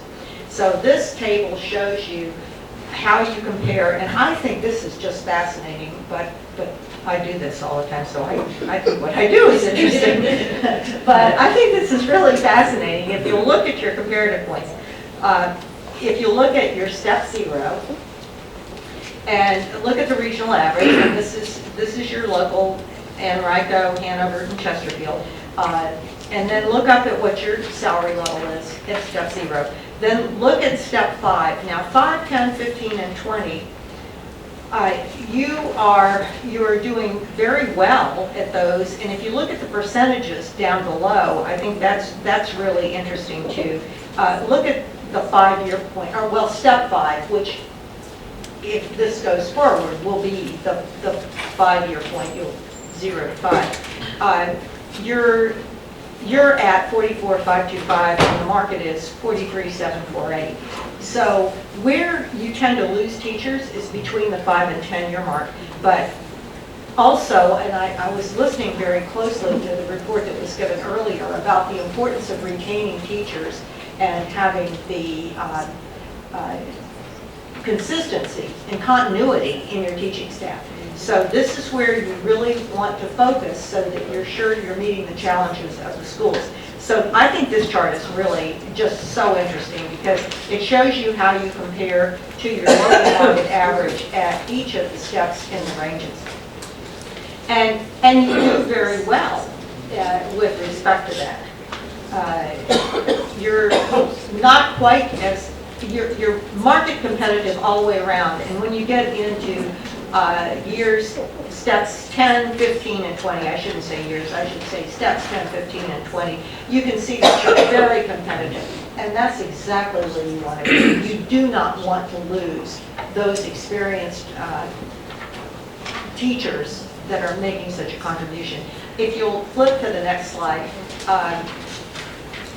this is great for those of us who like to look at, all those numbers on the page can be confusing. But here's just a graph that shows you exactly how those numbers map out on the page. The blue line is your fiscal 16 line, and the red line is the target salary line for the recommendations that are being made. So, and then you see Henrico, Hanover, and Chesterfield in the mix there. So for those of you who are real visual, this is a good graph to show what we're recommending. In terms of the proposed instructional schedule, here are the key findings and key recommendations. Minimum salary was brought in line with market. Okay, nothing exciting there. Maximum salary ranges are already market competitive, and we adjusted those to reflect a consistent percentage between steps on a total schedule that accommodates well beyond the traditional 30-year career, so that you have some structure to show your teachers where are they going to be if they want to stay more than, and you have probably more than 30-year teachers here now. You have teachers who are staying longer than that.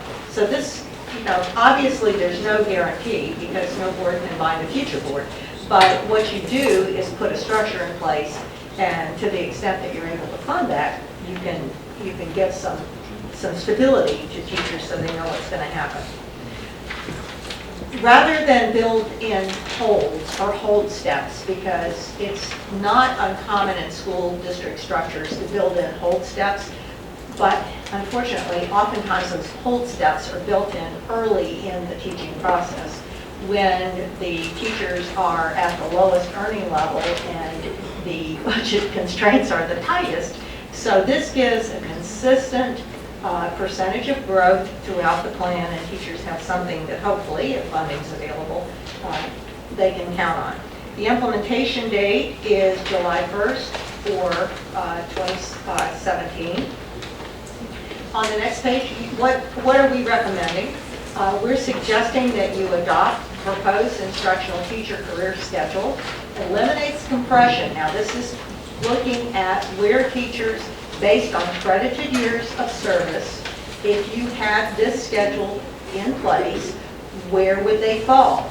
So this, now anybody whose current salary is above the level where they would fall, nobody is ever suggesting anybody would lose any pay. That's not part of what we recommend. But what it's doing is gradually moving, gradually that will move everybody in line. But you would start by taking all those teachers who have inequities in terms of internal relationship and place them within that plan. So it will correct any anomalies in terms of current placement. And then in the narrative art text, which I'm not going to go over tonight, but there is a compensation philosophy for your consideration that underpins this. And it suggests that you're going to keep this kind of philosophical framework in place for the future of the teachers. And I wanted to just say, I mean, we go over this in just a few minutes and just kind of ramble through what we've done, but we've been working on this for a long time. It's been months and months and months. I don't know if you remember when you approved this study, but this isn't something we just popped out of the box with last week and presented to you. There's been an awful lot of work. There's been a great deal of interaction with Mr. Westbay and with Betsy to get to the point that we're at tonight. So in terms of our recommendations, I'm going to turn this over now to Mr. Westbay to talk about the financial implications. I appreciate it. So the price tag on this, as you can see, for all classes of for 200, 210 day, 230, and 260 day scales. That's all the teachers, about 2,300 in total. But we have quite a few vacancies at this point that are not factored in here. We did not put that in here because we don't know what experience factor. And since we're going to place people on step based on their experience, that's going to be indeterminate at this point in time. So, but with the complement of staff we currently have, the price tag is $8.3 million, which I'll tell you is substantially less than what I thought it was going to be originally. Which is the good news. Proponents of our teachers are on the lower half of the schedule. The longer we wait to do this, the more costly it will be because every year they advance to a higher cost step. The good news is that this is doable and it's going to provide equity internally within, because we've got a huge band right now. Everybody who's from 0 to 9 years experience is on step 3. We have 12 to 15, we've got 26 to 32. Those are the 3 compression bands that exist now on the schedule. So this completely eliminates that. There's a unique step value for everybody from 0 to 40. And cost of $8.3 million. If you implement it over 2 years, we could phase it in, do half of it in 17, half of it in 18. It would cost you $4.6 million for that first year. Haven't costed out the second year yet. It will be a little more expensive to do it that way. But second year that's $4.6 million is the first year of the 2-year cost. If we did it over 3 years, we have to have $3.4 million. If you recall, it's about $1.3 million per percent of increase of raise. The other thing about this structure that will be useful is that with a consistent percent between steps, which this is recommending, and let me go back to point out one other key point here.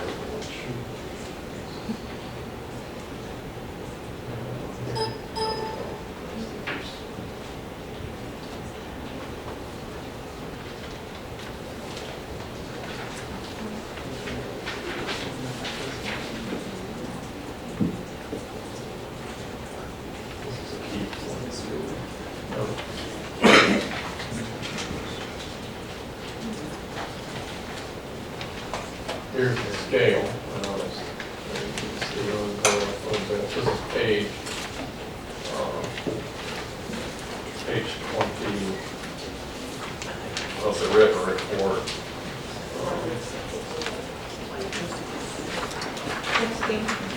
16.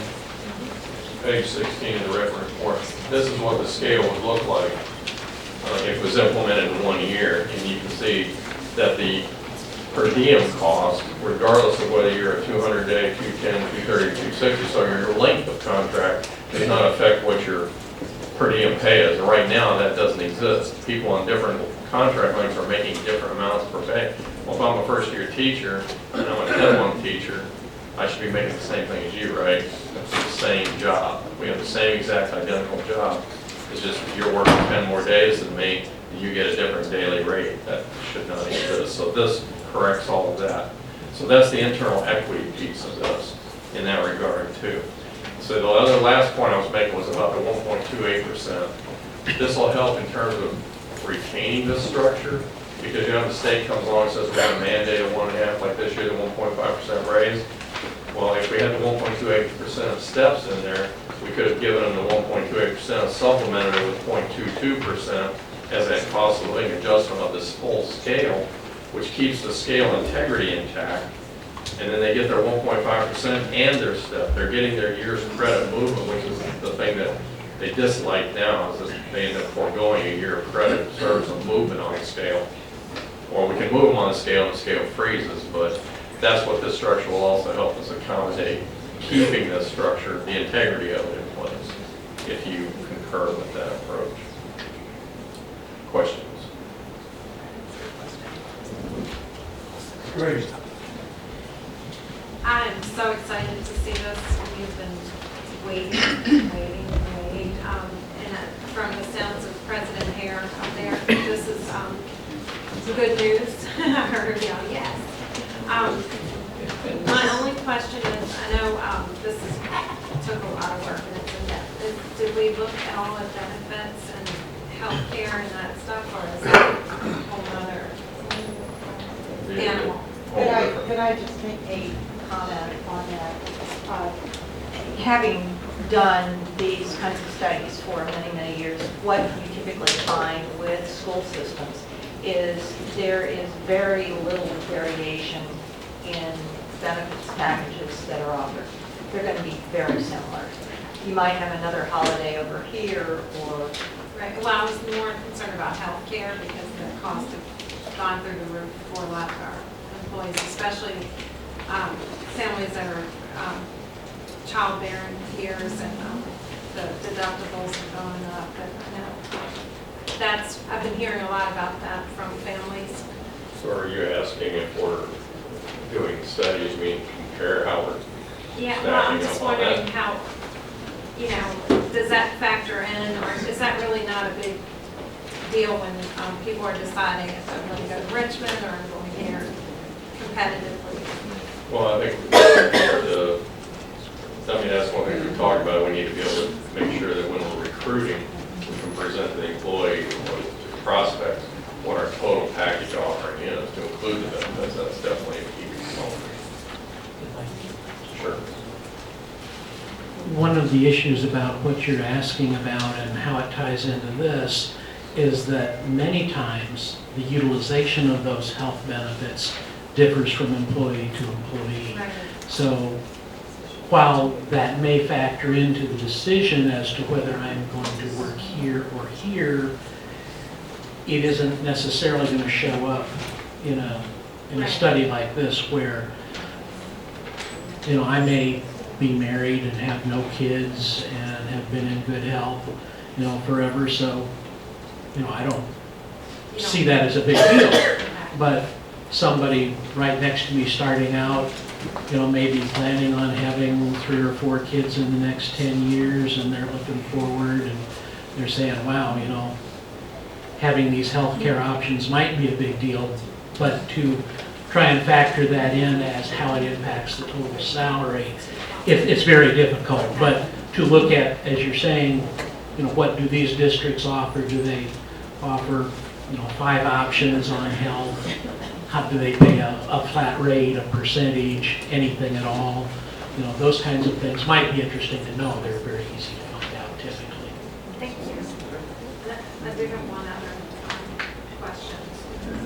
Well, just not about the teacher salary schedule, but what about administrators and other employees? Are we going to be looking at that? Well, yeah, that's what's going to be presented in December meeting, next meeting. Awesome. Thank you. Ms. Evans? Just one real simple question. What does that per diem amount represent? The amount that that person makes per day, so for a 200 Per day. teacher. Per day. Per day, okay. And then the numbers over in the shade columns are the annualized salary that relates to that number. Okay. So somebody making $43,857 per year, 200-day contract is making $219.29 per day. Ms. Taylor? Hello, everyone. Can you all hear me? Okay. As it relates to the teachers who are way above that income, as it relates to the average, and you're saying incorporate them into your proposed new schedule, how are things going to be altered? Will they still receive the same percentage increases annually and pay rates? How are we going to kind of Somebody who's already above this scale would be frozen until the scale catches up to them. Okay. They wouldn't lose anything, but we'd have to wait until future adjustments of the scale caught up to them. Okay, frozen in respect to no pay increases at all? Because they're saying that they're already at the market, they're being paid at a rate that's already appropriate for the experience that they have. Okay. Because if you say that this scale represents market in all from 0 to 40 along the way, and then you have your internal equity, you can't have somebody getting more than somebody else. That's the idea, is to try to bring it all in line. Okay, thank you. Mr. Bourne? Thank you. Hopefully one quick question. Is a plan to bring people to the midpoint of the new range or the minimum? To bring them to wherever their experience is appropriate. If they've got 10 years experience, they go to step 10. Okay. 15, they go to step 15. It's not a midpoint concept with the teachers, but it will be with the unified staff when we work that in December. And to the point of freezing the folks that are already above the step, and no raises until the step catches up with them, I just want to caution us about that, because having just been through this in my day job, there's going to be winners and losers, and you know, if we do this and then the state says, okay, we're going to give all teachers a 5% raise, we can't not give them. I mean, if we give teachers or people a raise. I don't think that's going to, I'll put some numbers together for you for the next meeting. I don't think we're going to have many of those situations. I don't think we've got too many people that are above in that, because it's been compression for so long. Most people are going to be advancing significantly. All right. Thank you all very much. Madam Clerk. Thank you. The next item is item 6, board action, 6.01, receive or approve the leave turnaround partner for Swansboro Elementary School.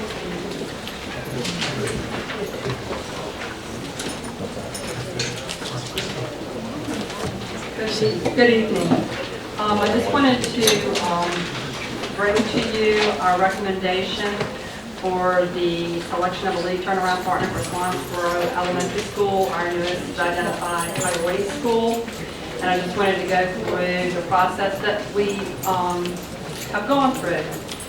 The principal and a member of my staff and myself attended the lead turnaround partner presentations, all of those that are under the RFP in Virginia in October 14th. At that point, the principal and decided that she would like to have 3 present to her faculty and community. That was scheduled for the 29th of October at Swansboro Elementary. We had a pretty good turnout, all the faculty, community members, community partners as well. We actually asked them for their feedback, so they put all of their feedback into a box and we looked at it, and the top ranking turnaround partner received 72% of the votes. And there, we took note of the comments from the votes as well, and reviewed those. Myself, the principal, and a member of my staff met together to review all of that information, and so we are here tonight to make a recommendation, and I do have the lead turnaround partner in attendance, as well as Principal Mrs. Felicia Coleman, if you would like to ask any questions. Mr. Horn. Just, it sounded a lot like the process that we've used in all the other lead turnarounds, which I thought was very comprehensive. So I just want to confirm that's the same process? Yes. Okay, great, thank you. Need a vote? Yes, sir. Move that we adopt the administration's recommendation to approve this lead turnaround partner for Salisbury. Second.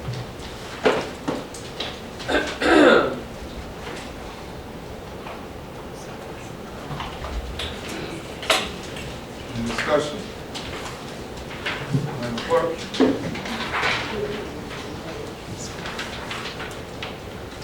The motion by Mr. Sturgill was to adopt the administration's recommendation to approve the lead turnaround partner for Swansboro, seconded by Ms. Harris Mohammed. Mr. Sturgill? Yes. Ms. Gray? Yes. Mr. Bowman? Yes. Mrs. Taylor?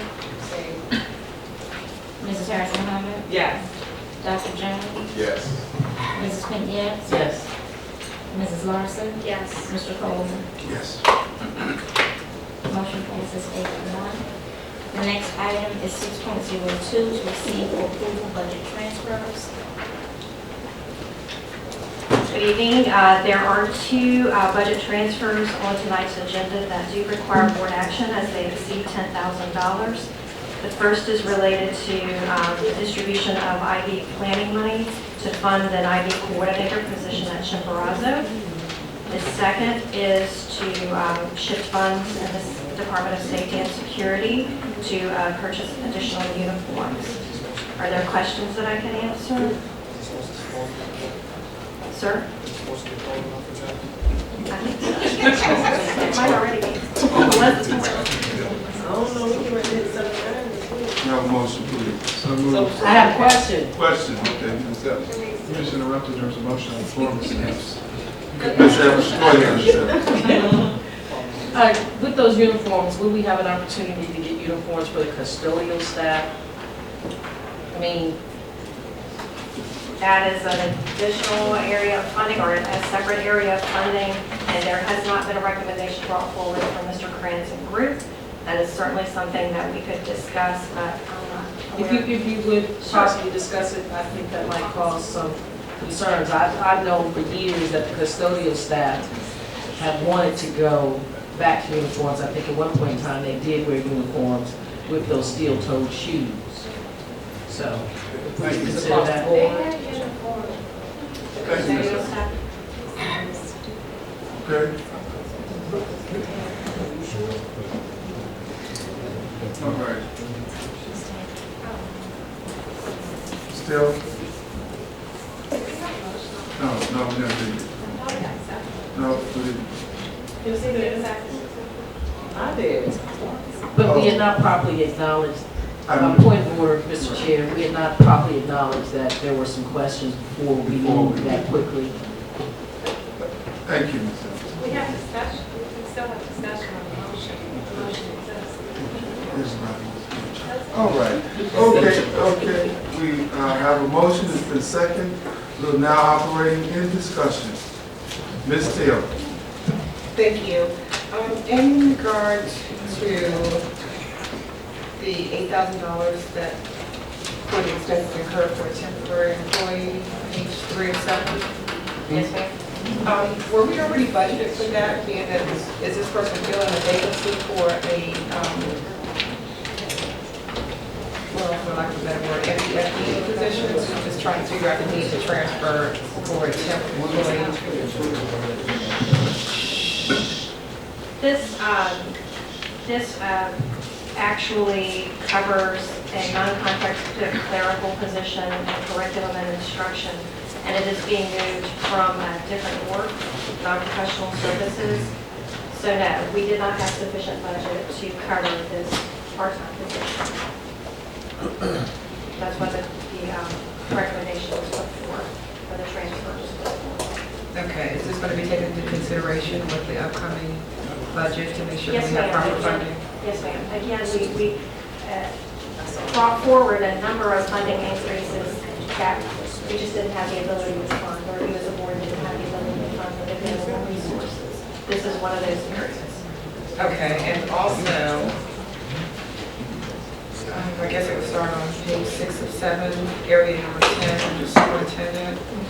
There's a $900 transfer to go from the superintendent's contingency fund over into the dues and membership / awards and incentives. Yes, ma'am. $7,900 for dues and membership and $2,000 to equal the $9,900 for awards and incentives. And in reading the information to follow the description, it says transfer money from superintendent's contingency fund to allow for payment of employee incentives, which is a $2,000, and professional membership for school division and superintendent. So what is that breakdown for that dues and membership that equates to $7,900? I believe that is for VAS and also a membership for National School Black Educators membership.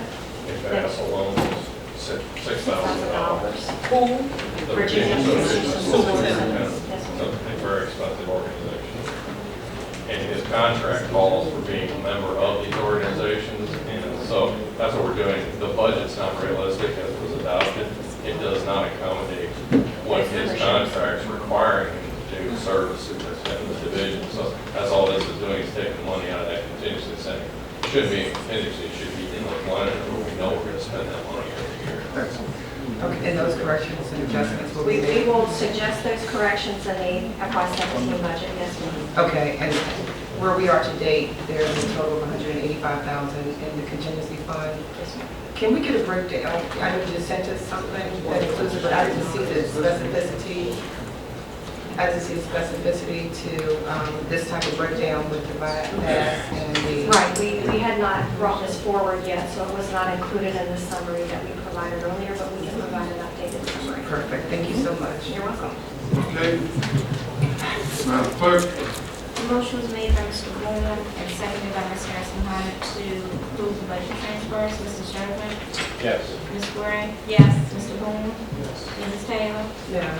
Mrs. Harrison Hyde? Yes. Dr. Jones? Yes. Mrs. Pink Yams? Yes. Mrs. Lawson? Yes. Mr. Coleman? Yes. Motion passes 8-1. The next item is 6.03, receive for action human resources actions.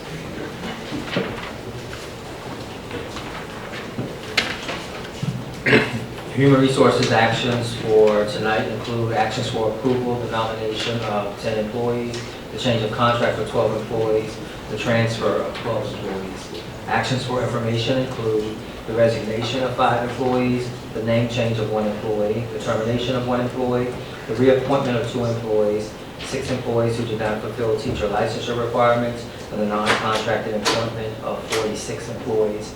In addition, you received an addendum tonight, which includes 1 rescission of an acceptance, 1 reappointment, and 1 additional resignation.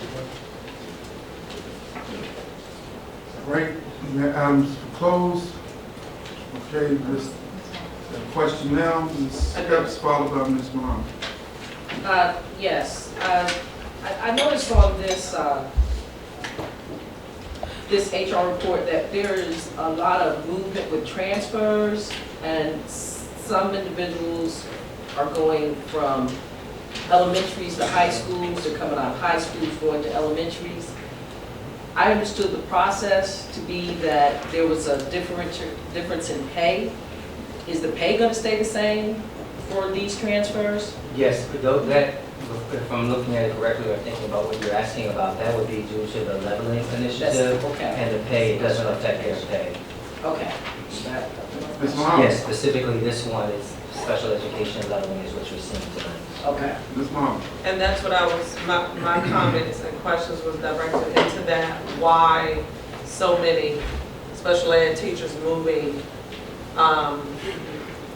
from middle school to elementary this time. Well, it didn't really matter to me where they were going because they were moving to elementary. They had to be certified to do so, but I was just concerned because several of them are moving from MLK, and I know the need at MLK, so why take from a school that's in drastic need special ed teachers to other schools? I'll let Dr. Boyd speak to that. There was a specific process that entailed to determine where the teachers would come from. Good evening, and I will be brief. The process that we utilized this year is similar to last year. We looked at caseload requirements for special education leveling. We used our September submission of the December 1 child count. In short, it's more than just the number of students. We look at disability categories, levels of service, etc. While we do know that MLK is in a critical status, and we try and take consideration for that, we have to make sure that all schools are staffed in accordance to Virginia special education regulations. And so with that, MLK was over based on caseload compliance.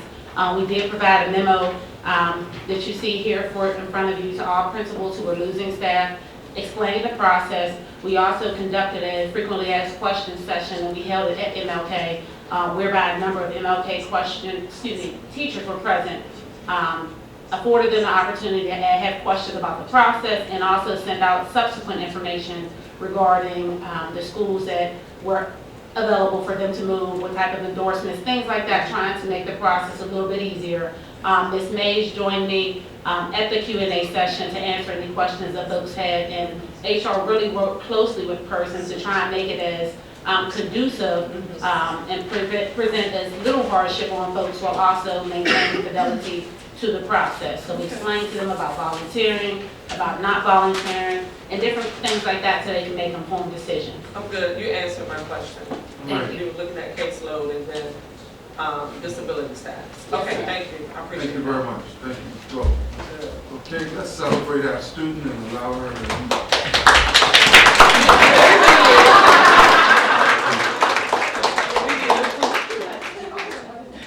Thank you. You are free to exit. Have a good night. Happy Thanksgiving. You too. Okay, Madam Clerk. We don't have any activity or travel requests at this time. The next item is item 7, consent agenda, approve the minutes of the November 2nd, 2015 meeting, and those minutes were presented to you. Subject to second.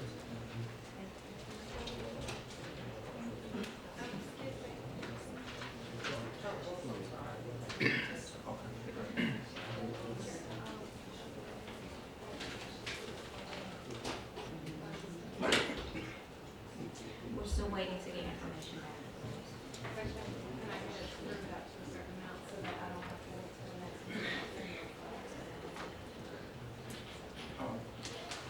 I didn't know how many, and we haven't gotten the names for you yet. We were trying to find out exactly how many.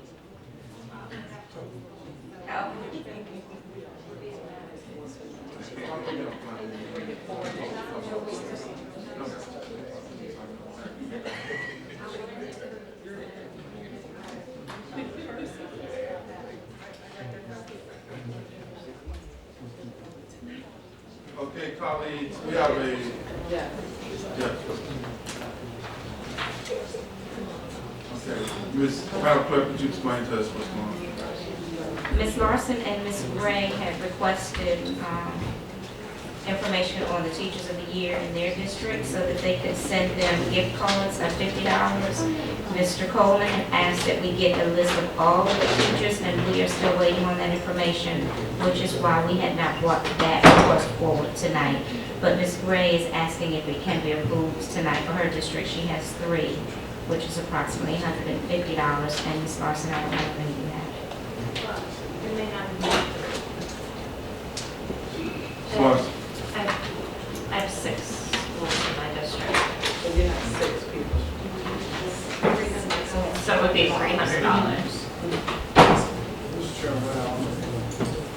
Mr. Bourne, here's a good thought. I'm sure it's going to be great. I'm sure that all of us would like to honor our teachers from our district, so why wouldn't we do it for the entire school board? Send these gift cards out of our funds, if we have funds available, just approve it. All right. Does anyone object to honoring their teacher of the year? No. I'm sure you're not going to do that publicly. Well, no. We can have that for discussion. I just want to make sure everybody's on the up and up before I make a formal motion. Me. That we would provide a letter and a gift card to all those teachers, provided you have funds out of your district line item. Okay. Does it have to be a gift card though? I mean, whatever. Whatever, okay. Ms. Evans. I would ask that if this is something that we're doing as a board, that it doesn't matter whether or not individually we have money in our separate accounts, that we find the money in the board budget. The board does not have, so that's what we don't. This is the money we have. Would we be able to ask the superintendent for it to come out of his contingency fund? Can I remedy this? Because I haven't spent any of my money, and I'm willing to allow, if someone doesn't have money in their travel budget, to let it come out of my travel budget. All right. Thank you very much. They agree to that. All right. I'm in agreement. Okay, thank you very much. Okay, Mr. Bourne. Oh, Ms. Larson has, go ahead, Ms. Larson. And just to clarify, when we talked about this with the superintendent at our agenda meeting, we also talked about it being a $50 allocation for instructional materials for the classroom or something, so it technically might not be an actual card that we get. But we wanted to keep it within the policy that we have. Okay. Mr. Bourne.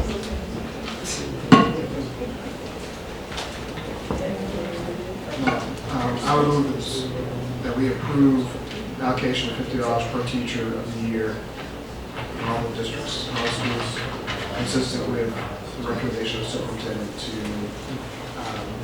have these for instruction. Is there a second? Second. Move second. Madam Clerk.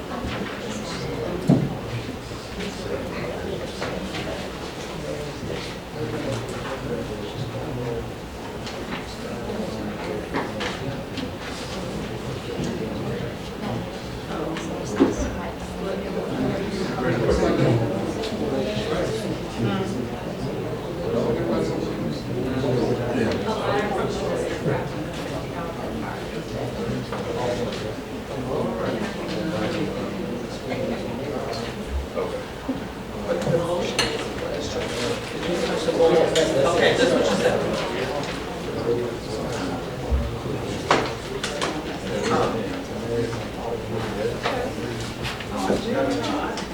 Hey, Madam Clerk.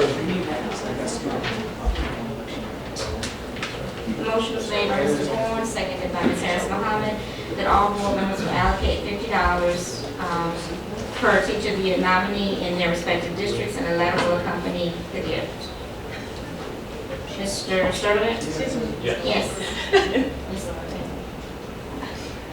Discussion, Mr. Taylor. The way you read that, it sounded like it would still be coming out to each individual board member. Provided you have it, if you don't have the money, that's. I said, can we add on that to the, Right. to the submission stuff?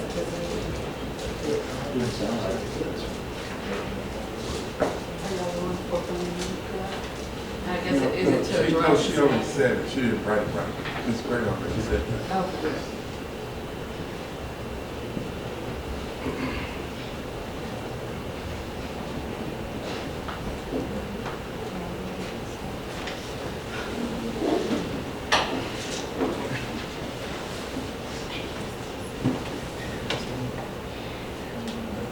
So the motion will be that all board members will allocate 50% per teacher of the year nominee in their respective districts. A letter will accompany the gift. Funds to be donated by Ms. Gray for board members not having sufficient funds. Mr. Sturtevant? Yes. Ms. Gray? Yes. Mr. Bourne? Yes. Mrs. Taylor? Yes. Mrs. Harris Mohammed? Yes. Dr. Jones? Yes. Mrs. Pink, yes? Yes. Mrs. Larson? Yes. Mr. Cole? Yes. Motion passes 9-0. The other item that a motion was made on was the minutes. The motion was made by Dr. Jones, seconded by Mr. Bourne.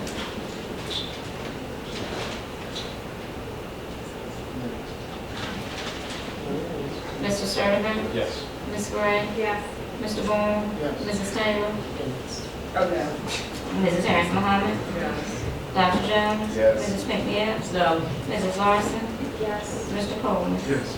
Motion passes 7-2. The next item is other informational items. 8.01, receive an update on the process for filling school board vacancies.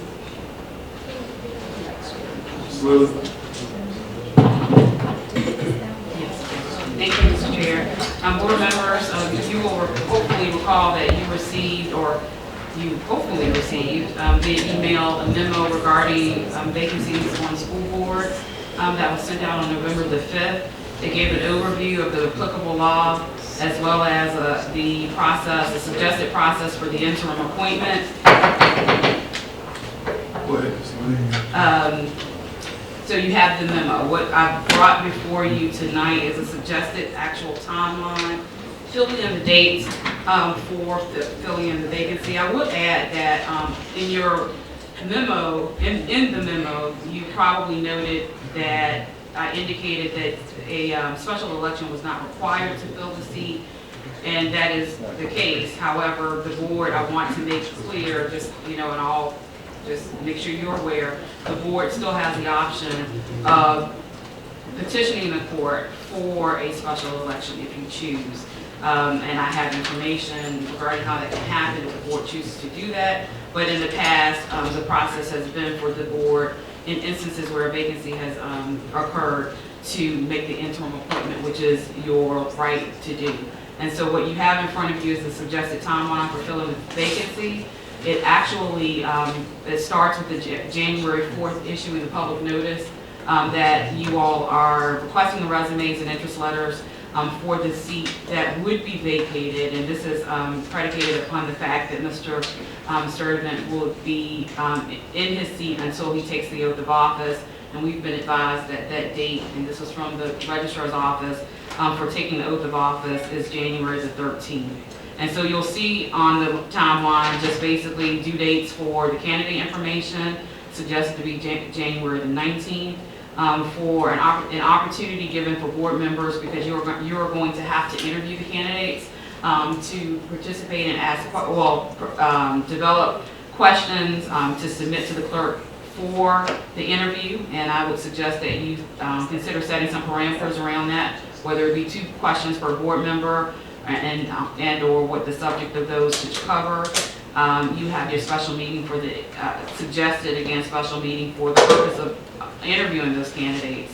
I've included, if you desire to have a special election, that due date, the public hearing could be held during your first meeting in February, and that notice has to be given, of course, 10 days prior to the public hearing.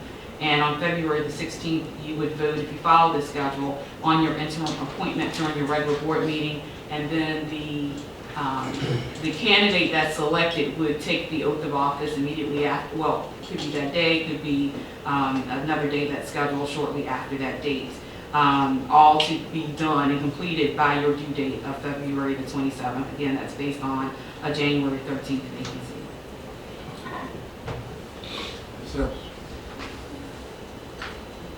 Ms. Lilly, is there any way, we know that Mr. Sturtevant is leaving, can we start to,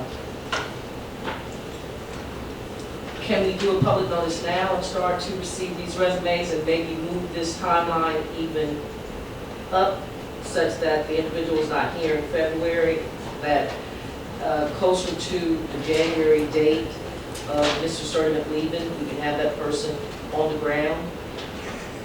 I will say that I believe that it's too early for that to actually issue the public notice. I do have some concern with that, and I reached out to some colleagues in other districts to kind of see how that works. We have, I did reach out to VSBA, and they said we're in a unique position because we know tentatively when that date is. So if the board desires to put it out, that's kind of January 4th, again, was recommended because that's a comfort level. It's closer to January right now. January is far away. Well, not that far away, but you know, there is some time. So to eliminate any type of confusion, I would recommend having it closer. But if the board chooses to post, you know, at this point in time and says that you are collecting resumes and interest letters for the seat scheduled to be vacated on January 13th, again, and not putting Mr. Servant on the spot, that's the anticipated date. And if anything were to occur prior to that, then our dates kind of adjust. But long answer made short, if the board wishes to put something out, there's nothing that prohibits you from doing that. But I would just, you know, caution you to just, you know, make sure that board members, that your public is understanding what has happened, because there is no vacancy that has yet been occurred, that has occurred at this point in time. Okay. Ms. Taylor. Just wanted to put it on the record in response to what Ms. Pinckney had to say, that I would feel much more comfortable bringing something closer to that timeline of January the 13th, so we're not dealing with a month and a half of, you know, that type of vacancy. And so what I really wanted to say initially was, and no offense to Mr. Sturdivant, but is it at the sole discretion of the individual that's leaving as to when they leave? Yes. Okay. No offense. I was going to say, I can't respond that none is taken, but however, you know, certainly in the memo, it outlines that the two ways that the office is deemed vacant is if there is a resignation or if they're upon taking the oath of office. And so if it is the indication, if it's Mr. Servant's intention to just simply take the oath of office, that automatically would create the vacancy, and no one can force him to do anything before that time. Okay. And just to close out, just to reiterate, I would feel much better about having someone in sooner than waiting until 27. Thank you, Ms. Till. You're welcome. Mr. Bourne. Thank you, Mr. Chairman. Real quick, I do agree that time is of the essence, and while it has been my distinct pleasure to serve with Mr. Sturdivant for 2 years, I'm sure if anybody knows, he understands what work we had between January 1st and February 27th that has to be done. That's our budget, there's a policy statement of our goals, our ambitions, and how we want to move this district forward. So I think if we could take another crack at maybe, I'm not saying we need to get the notice out now, but could we move it up so maybe that resumes are due, you know, at our organizational meeting, or, you know, how do we balance, I think, what are valid concerns with our attorneys raised, with also with the reality that in the month of January and February, we have a lot of work to do in a short amount of time, and I think it doesn't, as a first district representative, I'm sure Glenn would want his interests represented on the school board during that time, so we can, I'd like to see us try to do that.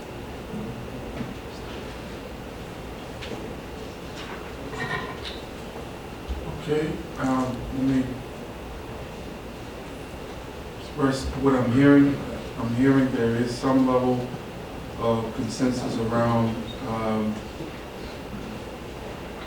at a minimum, receiving resumes at a sooner time than starting than January 4th. Is that correct? Yes. All right. Would you all allow me an opportunity to get with our attorney and come back to you all with a plan. Okay? It's great. I understand that we want to get the ball rolling on this. I do have concerns about the timeline because schools will be closed for the Christmas holidays. Next week is Thanksgiving, so we're going to be gone a lot of that time frame where we're trying to recruit interest letters and resumes. I think it's important to do it when we can maximize our outreach and make sure that folks don't miss the opportunity. A lot goes on between Thanksgiving and Christmas and the New Year that people could not even be paying attention. They could be traveling. You know, I understand that we want to get this filled as rapidly as possible, but I also don't want us to open it and close it while people are in the midst of celebrations and, you know, Hanukkah, Christmas, Kwanzaa, whatever it be, but just to consider that. We will take all that into consideration. Thank you, Ms. Gray. Ms. Muhammad. I agree with what Ms. Brand is saying. However, we're operating a business and people knew the day after that he had won in that district. So I agree with my other colleagues that because we have some things that we need to do. I'm also looking at in the month of January, it has not failed us the past 4 years that we're going to have some type of weather in January around these dates. So we can anticipate having school closed 1 or 2 days in the month of January if we continue with the system of storms that we have had the past couple of years. I think that we need to, one, have you and the attorney, I agree with you, get together, create a plan, bring it back to us. But we cannot sit on that plan. We're going to have to move expeditiously. So, you know, people are aware now that the seat is vacant. So if they're interested, they need to just handle their business and start thinking about building a resume if they have not, or an interest letter. We just don't have time to wait. All right, thank you, Ms. Muhammad. Okay, Madam Clerk. Next item on the agenda is item 9, new business. I'll make one quick comment. Mr. West Bay. An omission. My name was mentioned, Mr. Urey's name was mentioned, but I also wanted to say that Mr. Phillips and his staff put a yeoman's level of work into making that STAR study come to completion with the data we had to collect. All right, well, thank you. Thank you.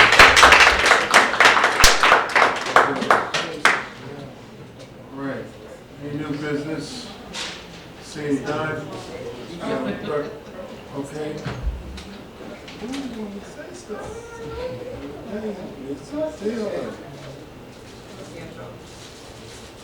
New business for me. I mentioned during the beginning of the meeting to present the equity policy that I presented last board meeting. And just wanted to direct everyone that my understanding is that is on board docs now for viewing in advance. Number 2 is if we could get an update on the proposed plans for the Black History/Heritage Month, what the committee has been working on thus far, get that in the near future. Also, in speaking with the superintendent, it was explained to me that outreach for K-5, children being able to test if their birthday is by December 31st, has a few budgetary implications. So if we can look into possibilities of letting parents know what that policy states and how it impacts the different communities, even if it's just putting things at the local libraries, maybe having some of the museums aware when children come into for field trips and things of that sort. So that's 1, 2, 3. And 4th would be if we could find a way to have SOL discussions. Maybe a month ago, when we had the principals here, I spoke about possibilities of reducing the level of testing and what we will have to do as far as it relates to the VDOE requirements and how we could possibly exempt out of some of that. So if we can find a way to do some research and have a discussion about the elimination or alleviation of SOL test. Because I would honestly like to see it gone and something replace it so that we can gather assessments on our students and have less of teaching to test throughout the district. So 4 things: SOL removal, equity policy, Black History Month update, and find a way to promote K-5 testing. Thank you. Any other new business?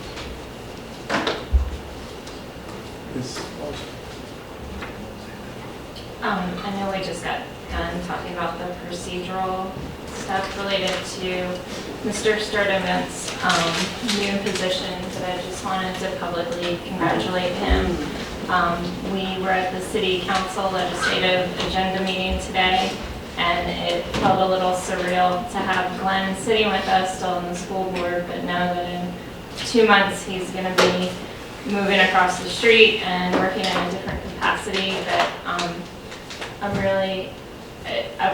really enjoyed working with you, and I'm really proud that we now have a representative who has worked in city schools and is now going to be on the Senate, but lives in Richmond. And I think we're really fortunate. The same thing happened, 4 years ago with Delegate Carr. And so I appreciate you, and good luck. Thank you.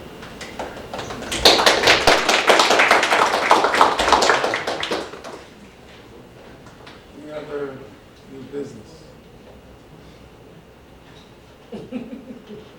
Pursuant to the personnel section of 2.23711A1 and the legal section 2.23711A7 of the Code of Virginia 1950 as amended, I move the school board, City of Richmond convene in closed session to discuss prospective candidates for employment and the assignment, appointment, promotion, performance, demotion, salaries, disciplining, and resignation of specific public officers or employees of the division, including consideration of human resources agenda this day, the school board, employee performance and contract, employee matters 15, 16, 33, 34, 35, 36, 37, 38, 39.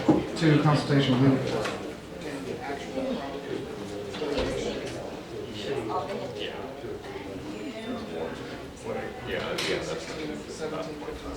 Two, 15, 16, or 1, where such consultation or briefing will be with adversely affect negotiating and litigating posture of this body. I've been waiting for my answer. Motion made by About the Mr. Moore, minutes. seconded by Mr. Sturman. All in favor? Aye. Extension to a now.